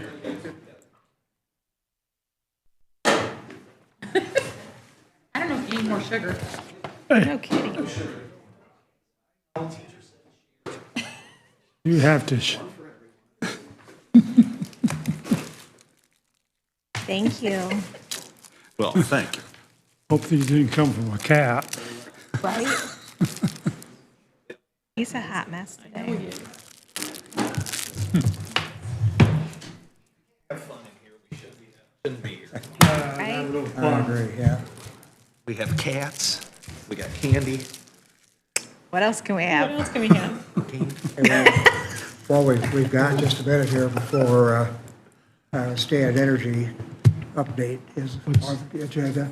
I'd like to just take a minute to congratulate Susan on an award she received from the Indiana Federation of Republican Women, a big statewide recognition for all that she does. If you want to explain a little bit more about that.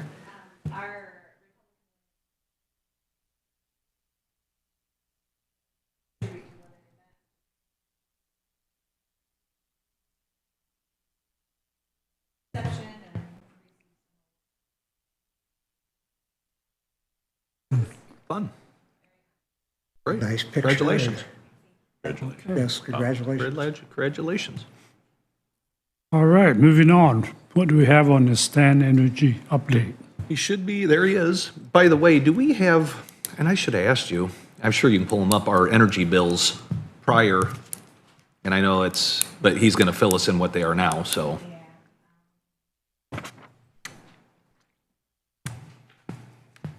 Stan Energy, come on up. Hi, Chris. How are you guys? Doing well.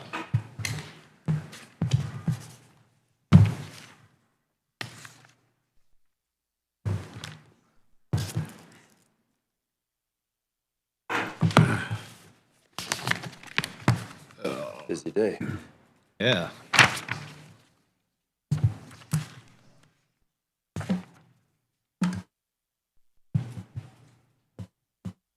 Chris, if you could state your name and address just for the record too, and make sure that blue light's on the microphone, please.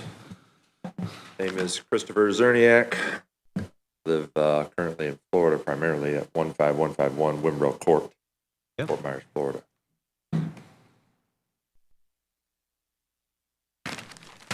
Howdy. Morning. Do we have a way to do a projection or? Yeah, do we have the ability to, or is that a big deal?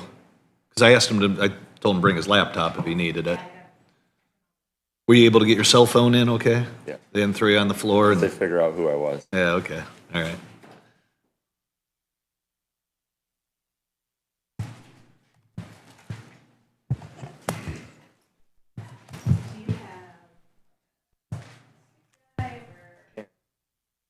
Have a laptop.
I'll start it off with, I know what you do, known that for a long time.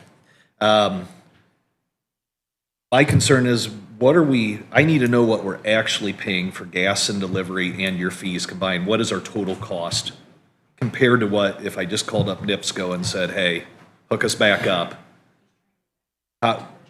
And in other words, I'm trying to, what is our out the door cost? Kind of like selling, what's the cost going out the door? Where are we at? So if you could give that to me. I have that information. In the computer? Yeah. In the Right, yeah, got you. There's a couple different ways to quantify it, though. I'm trying to make it as cut and dry as possible. But you remember we did some fixed price gas. Yeah. And that is at a snapshot of the market when we did that fixed price, and that was back in 2022. And the market has changed. So that price didn't change, but the market has gone up and down. So, you know, in the first year or two, it saved some money. In the last year, it hasn't. Right. So, and we knew that rolling the dice. You know, we Right. were looking at $4 gas at the time, 4.5. We're probably closer to 2 now, from what I can see. Right. Everybody But we close? avoided a lot of $6 and $8 gas. Right. My question is, what did NIPSCO's prices average during that time? Right. Because obviously they're playing the same game somewhat, just at a higher level. Yep. You're hedging positions on what you think would be beneficial to us. They hedge their whole thing, I assume. Yep. They're in the markets too. They're certainly not running naked. Right. So we're paying them for their hedges too. Are we making good choices is what I'm saying, and what is our cost? So that's. I'll speak to it just because I know the numbers off the top of my head, but essentially we did, some fixed price gas, we had variable price gas, and all that added up to about 51 cents all in delivered price. Their cost was within 1 penny of that. It's 1 penny below, but that's only because today the market is just so low that our fixed cost is kind of holding us up. But if you did a fixed cost with NIPSCO at the same time that we did, their fixed price was 80 cents. Our fixed price was 51 cents or something off the top of my head. There's a 30-cent savings on the fixed price gas alone. Mm-hmm. The variable price, the reason that there's a little bit of a difference is just ours is instant with the market. So as the market went up, ours went up. Theirs is on a delay because they have to get an approval from the state to make a change. Theirs is a recapture of cost. For ours is instantly what your cost is. So there's just a delay in the market. So going forward, our prices are going to be great because the market's low and NIPSCOs are still going to be high. They're still recapturing costs from COVID. When you say 51 cents, tell me what that is, because I have $2 in my head. Per therm. Okay. So the NIPSCO charges are always per therm. Per therm. Just put it in a per therm. Versus price. What's the $2 price now? What's a decatherm? 10 therm. That's 10 times, right? Yeah. Okay. So gas is technically 20 cents per therm at the pure, what I would say, market level, not obviously even wholesale distribution level. Right. At the market level, it's 20 cents per therm. Right. And we're coming in at 51. Is that all costs? So there's, in the NIPSCO charges what's called an interstate pipeline and transportation fee. Theirs is about $1.40 per therm. Per decatherm. Ours is 94 cents a decatherm. Okay. So there's about a 50-cent savings on the pipeline charges alone, but that gets added to the gas as well. Okay. And then when you do a fixed price with NIPSCO, they have a service fee of $1.25. Ours is $0. Okay. So there's some savings there. It's all, I have it on the computer. I could show you, but but being that we went through like the worst time for natural gas in history with COVID, we've never seen prices go as erratic as they had. Now things have smoothed way out, and the futures market is down significantly. So we did pretty good. We came out within 1 penny of them. They're going to stay high. Our price is low, and it's a good time to actually lock in. Do you think where we positioned right now as the county, as far as, because you and I discussed, hey, probably should load up on some summer storage here because at $2, I don't see it being much cheaper. Right. Am I wrong there? I mean, historically, when's it been in the dollar range in the last 10 years? It was actually just before COVID, so I know, 5 years. Right, but other than that. Other than the COVID craziness, it's historic lows. Does the Does it matter who gets in office, what happens to natural gas prices? Well, it's not so much who, it's the market doesn't like volatility and uncertainty. So between now and January, you know, with all the uncertainty of who's going to be in the office and what's going to happen, the market's probably going to bounce a bit, you know, especially during the election. But I don't think it's going to directly affect anything as far as policy or who's in office, because it's a complete independent setup than what people try to tie to the presidency or what have you. You know, it's private companies. They own their own gas business. They drill. When we have tons of gas like we do today, we have more gas in storage today than we have in Really? a very long time. We're exporting gas now everywhere. In fact, we have so much export capacity that we're not even using it right now. So Really? There's potential there. But no, I don't think it's going to matter. The biggest driver probably that's going to affect the future is renewables. So I think if it goes to a renewable president, then the renewables are going to probably spike a little bit, and that will probably take away the cost of gas because we're going to have more energy coming from solar and wind. That's what I see. And renewables is expected to be in 2026. I think is going to be the number one producer of energy. Really? For the country. Yeah. The reason why I ask, natural gas, the way I understand it, is kind of a natural byproduct of fracking. And when you frack, don't you release the gas? And well, fracking is actually for natural gas. That's yeah. Well, okay. I thought it was for oil, but the gas come. So we have oil, and there is a byproduct of natural gas that comes from oil, but we have natural gas driven rigs now that only do natural gas. Really? Yeah. Okay, I didn't know that. So we used to have 1,700 total rigs in the country for gas and oil, 300 of which were for strictly gas, the other was for oil, and then the gas was a byproduct of the oil. Now we're down to 90 rigs, basically about 92, that are directional fracking rigs that produce just natural gas, more than we've ever seen. Yeah. And then there's probably 300 doing oil. So we've reduced the rig count, but it's because a single rig can drill 16 or 20 different directions, where historically it was just one vertical direction. They were called vertical rigs. Now we have horizontal rigs.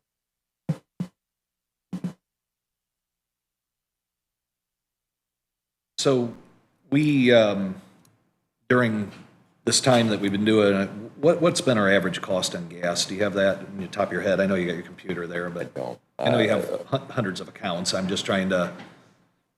It depends on what time frame you're looking at. Like I said, every year has been a significant difference in price. Mm-hmm. The first year in 22, I mean, it was like $7 was the average price for all of 22. Went down to probably $5 for 23, and now we're into 3 and 4.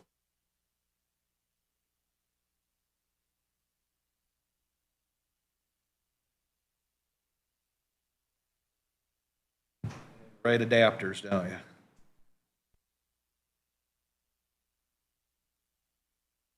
The touchpad doesn't work.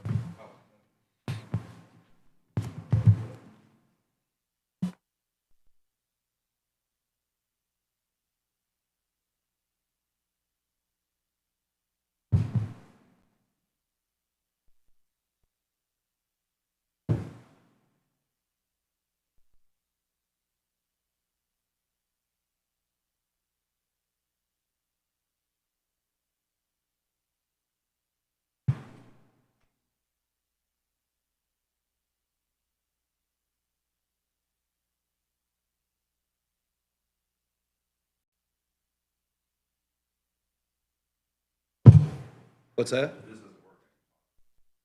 Yes, if you want to grab it and just tell us what it says. That's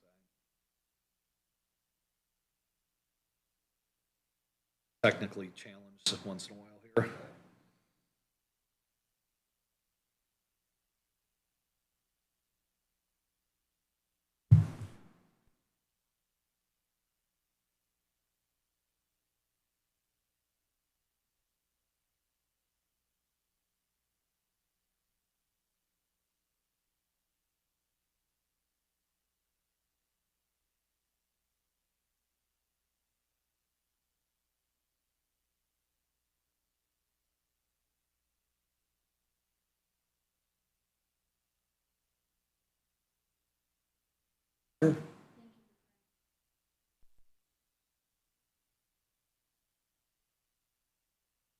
be able to Bluetooth that stuff, don't we, or Wi-Fi it, direct Wi-Fi connection or something.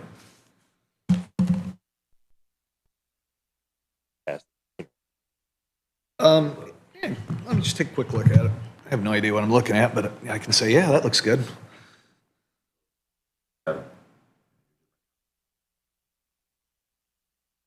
Okay. Okay. And that's all in cost. That's your fees, the gas, everything. Yeah, we ended up a penny different. A penny different. Out of two. We had the total cost, and then if you did fixed price, Mm-hmm. that was the 15,000. 1 penny. Hmm.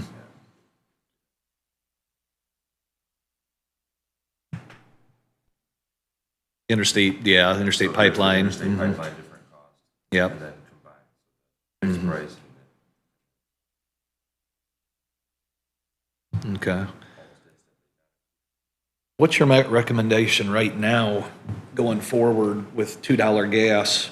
And we've got a good history on how much gas we use. We have a new highway department that's going to probably double its gas unit usage, wouldn't you guys think, compared to the old building? I mean, just those big shops and, well, we got we never had that big of a warm storage building. Yeah, that's, And that, now granted, that's gonna be kept at 50 degrees or something, and, I but, imagine it's gonna go up. It's gonna go up. yeah, We're heating more square footage, more cubic foot, yeah. no doubt. I'm just, what's your suggestion? Right now, we're at $2 gas, so That's what do you right. think? So what I was trying to show, I don't know if anybody can see this Mm-hmm. chart. But historically, the price is just.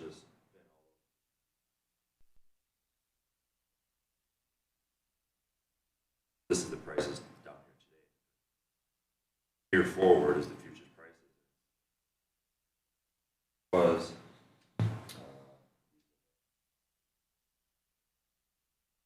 Fixed price quotes for Okay, gas. If we were to go forward, that's not all-in price, but that's. per therm. Yeah, since it's Per therm. decimal. Okay, And then you'd add. right, yeah. So working out, yeah, okay. You guys gonna say it works around 380 for DECA, right? Delivered. Yeah, delivered. All in. Mm-hmm.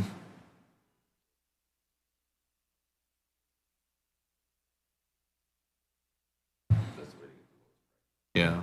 You know, and we probably made a little mistake by locking in $4 or $5 gas, but we were thinking it could go to 10 or 15 at the time. That one President's Day weekend, it went to $250 Yeah. over the weekend. For a few days, yeah. It cost us $50,000 for that weekend, the county. We were unhedged. Yeah. We were just buying it direct off the That's the market. thing, it's paying for peace of mind, it's paying for, reducing Yeah. the spikes and reducing the volatility. It might not end up with a total cost savings because the market just went crazy, then it dropped Yeah. the other way, but at least you didn't have huge bills and then zero bills, Yeah. kind of consistent. Well, and having that hedge against $15 gas, I think is well That's it. worth the penny. Yeah, and I can't do a comparison for that, what it was. Oh, I'd no, have to I go get through that. every day, but, Yeah. there was a savings there, it's just, it doesn't necessarily reflect here. I guess going forward, I think we're at historic lows. We're not at the lowest, obviously. Right. But adjusted for inflation, I'm telling you, we're at Right. all-time lows. If you adjust it Absolutely. for inflation, we're at $2 gas roughly per decatherm at the market levels, call it 380 delivered and whatever. Right.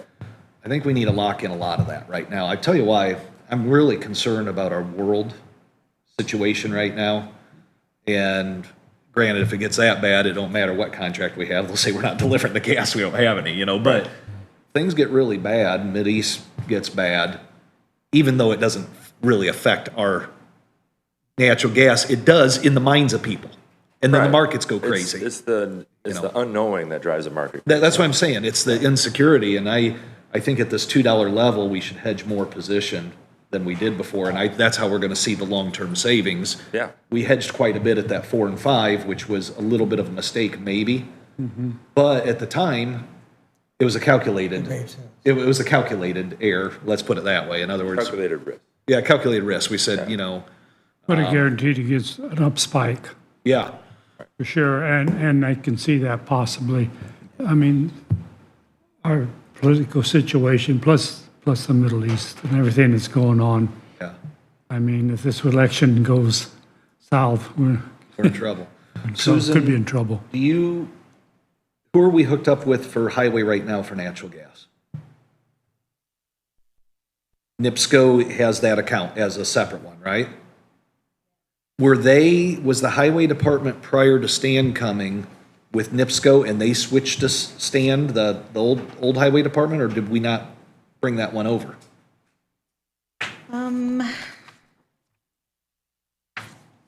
That was my confusion when you said, well, hey, I'm gonna do the natural gas with, I thought, wait a minute, I thought Stan would have automatically taken them No, in. I think we had 2 accounts maybe that didn't automatically go over.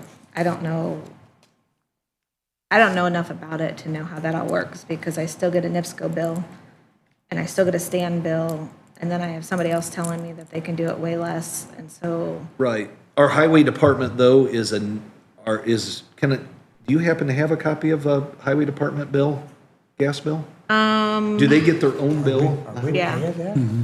Because that should be on GL until we take occupancy. so I got one Good point. for, let's see. This would have been for May for the Waterloo building, and that was like 207.33. Okay. The regular highway, our current old, whatever, that NIPSCO one was 1,194.90. So we're obviously paying the whole bill through NIPSCO at the highway then at $2,000 a month, huh? Probably. Yeah, so just to be clear, you'll still get a NIPSCO bill when you're with Stan, but that's just for your local delivery and your meter fees and all that stuff. Right, but that wouldn't be $2,000 a month, because No, especially in the. shouldn't be. No, Unless that's what you're I'm. using a lot of gas. but- No way. I wonder why we didn't, I'm not blaming you by any means. I'm wondering why we didn't switch over highway to Stan. Why, did we not give you that information, or? I'll have to look. I mean, maybe. Could you we've been check going your on the bill. records and see? I have a dozen accounts for the government. So if there's more than a dozen buildings or what have you, then. Okay. then I know, that's the other problem, is there's so many different, because there are some that I show down here, there are some that are with highway withstand. There's just so many different. Yeah. Was there more than a dozen? I mean, it's literally nightmare. exactly 12 accounts is what I have for. Can you do me a favor, put together an email of all the accounts you have and I shoot it have to me? those, well, that's all right here Yeah, I have an addendum. on this stuff. Right, wouldn't it be right here? Not sure what that is.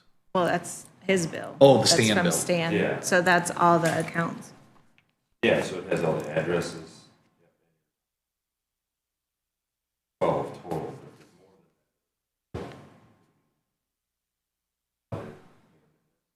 Yeah, we must have just not, maybe because Ben runs that department, we didn't think about it, and. I have no idea. But from what he's showing me, we were pretty much break even, and even though the bills were higher than before, NIPSCO's would have been higher. And like he said, and I kind of agree with this, they can't knee-jerk react on pricing up or down NIPSCO. They have to get approval from They have to go to regulators. IURC before they Going can forward, the chase prices are any gonna be tariffs higher at now all. while market's low. So while the prices were declining and we were locked in higher, we paid a little too much, but we saved some from the high spikes. Going forward at $2 gas, I think we'd be missing the boat not to lock in, and I think we gotta get the highway department in there too. That's kind of the message I'm telling everybody is let's lock in a lot now with the volatility coming up. We don't know what's going to happen. Yeah. Because we're gonna use the gas. I think we could lock in, I know this is a high number, 75%. Yeah. I don't think that's out of line. I really don't. No, we do it highway for diesel, locks in all of We it. do it on our diesel fuel. We buy, Lock in the whole, lock in year's a quarter supply. million gallons at a certain price and, I mean, if it's down there, let's get it. yeah. Yep. So can you put together a proposal by email saying, hey, I recommend you do this much? And I know you can't lock in the price at exchanges, Right. but we're looking in this range. Right. Put that email together, and then we need to find out what buildings currently aren't withstand. And we might as well roll them all Switch in all that there. over, I mean, it yeah. doesn't make sense to have two providers. Because NIPSCO, like you said, delivers the product anyway. They own the lines, right? That's that transfer fee, or transport fee you're talking about. Correct. Or flow fee, or whatever they call it, yeah. There's two, but Yeah. there's an interstate pipeline fee is what they charge. That's what everybody pays to get the gas to you. Yeah. And then there's a separate local delivery service Right. that comes on their bill. With meters and Yeah. all that too. Yeah. But that's what I'd like to see, guys. It's up to you, but I trust Chris. I mean, he's laying it out. It's a very complex thing to be in.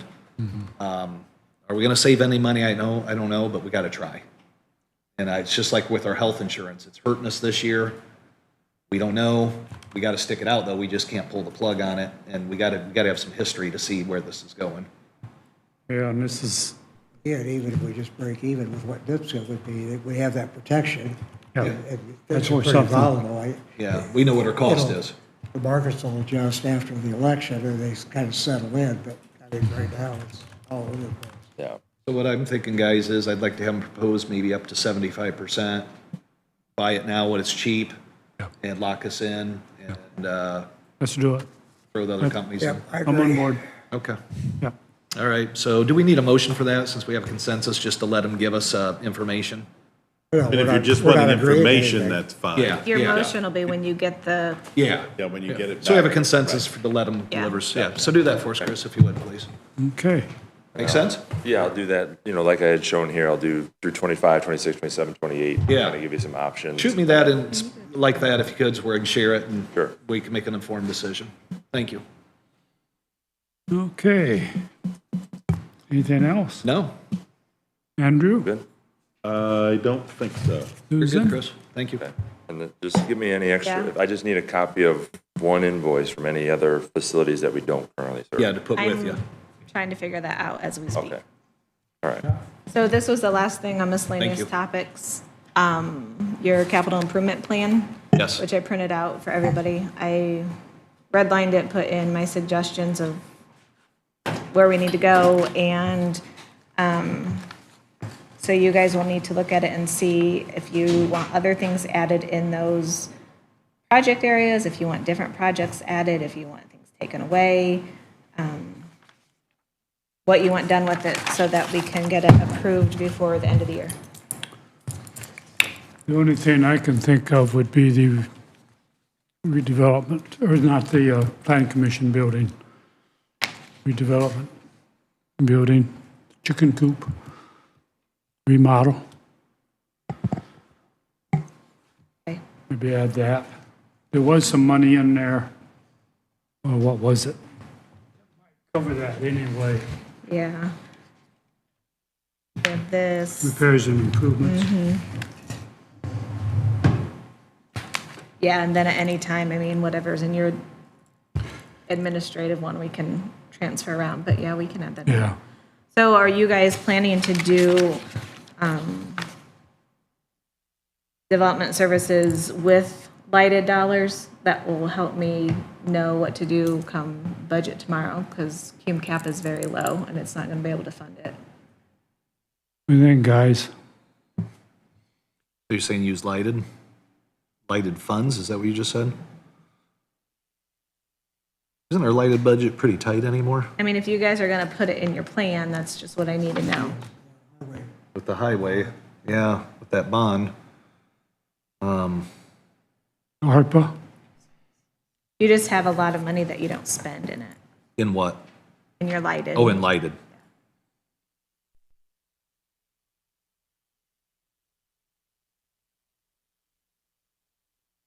there is 600,000 in there for repairs and improvements. Okay. And that would probably cover both the bridge and, is that right? The bridge and the Which bridge? covered bridge roof. Oh, yeah, yeah. Okay.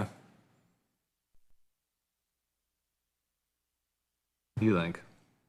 I think we're Got to okay get on that that. CCMG grant match for $1 million or $1.5 million. They're $1.5 million now, aren't they? Yeah. Yeah, CCMG's $1 million. The cap's $1.5 million now instead of $1 million. Are you talking about number Matches. 7? What's the match percentage? Is it 20%, I believe? Yeah, so that's 300,000.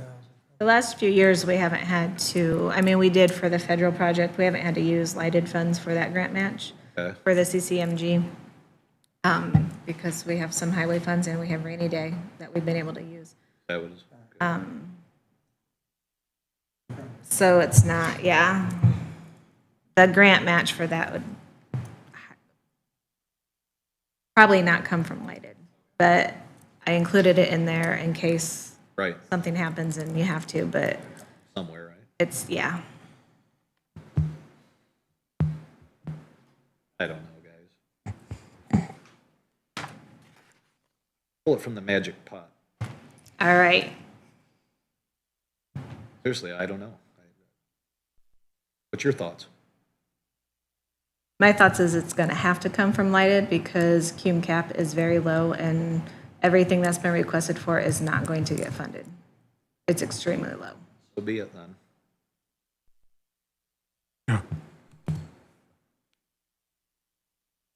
I mean, I can always, once I do even more of the budget numbers and stuff, I can let you know, but it's very low. So just look at 36 that and It's got like 36 cents in it or something, that low, or? pretty close. No, but it doesn't have. Right. Not good. Okay. Well, and some of that is because we have the 42% of our settlements going to highway for the Right. highway funding. So the highway part of cume cap is Right. fine and substantial. It's the other portion of it for capital needs for the county that's Okay. low, very low. All right, so just look at this and we will need to revisit it when you guys are ready so we can I think so. clean it all up and Sounds reasonable. That'll work.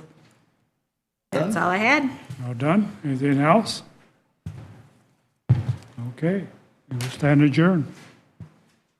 Thank you all.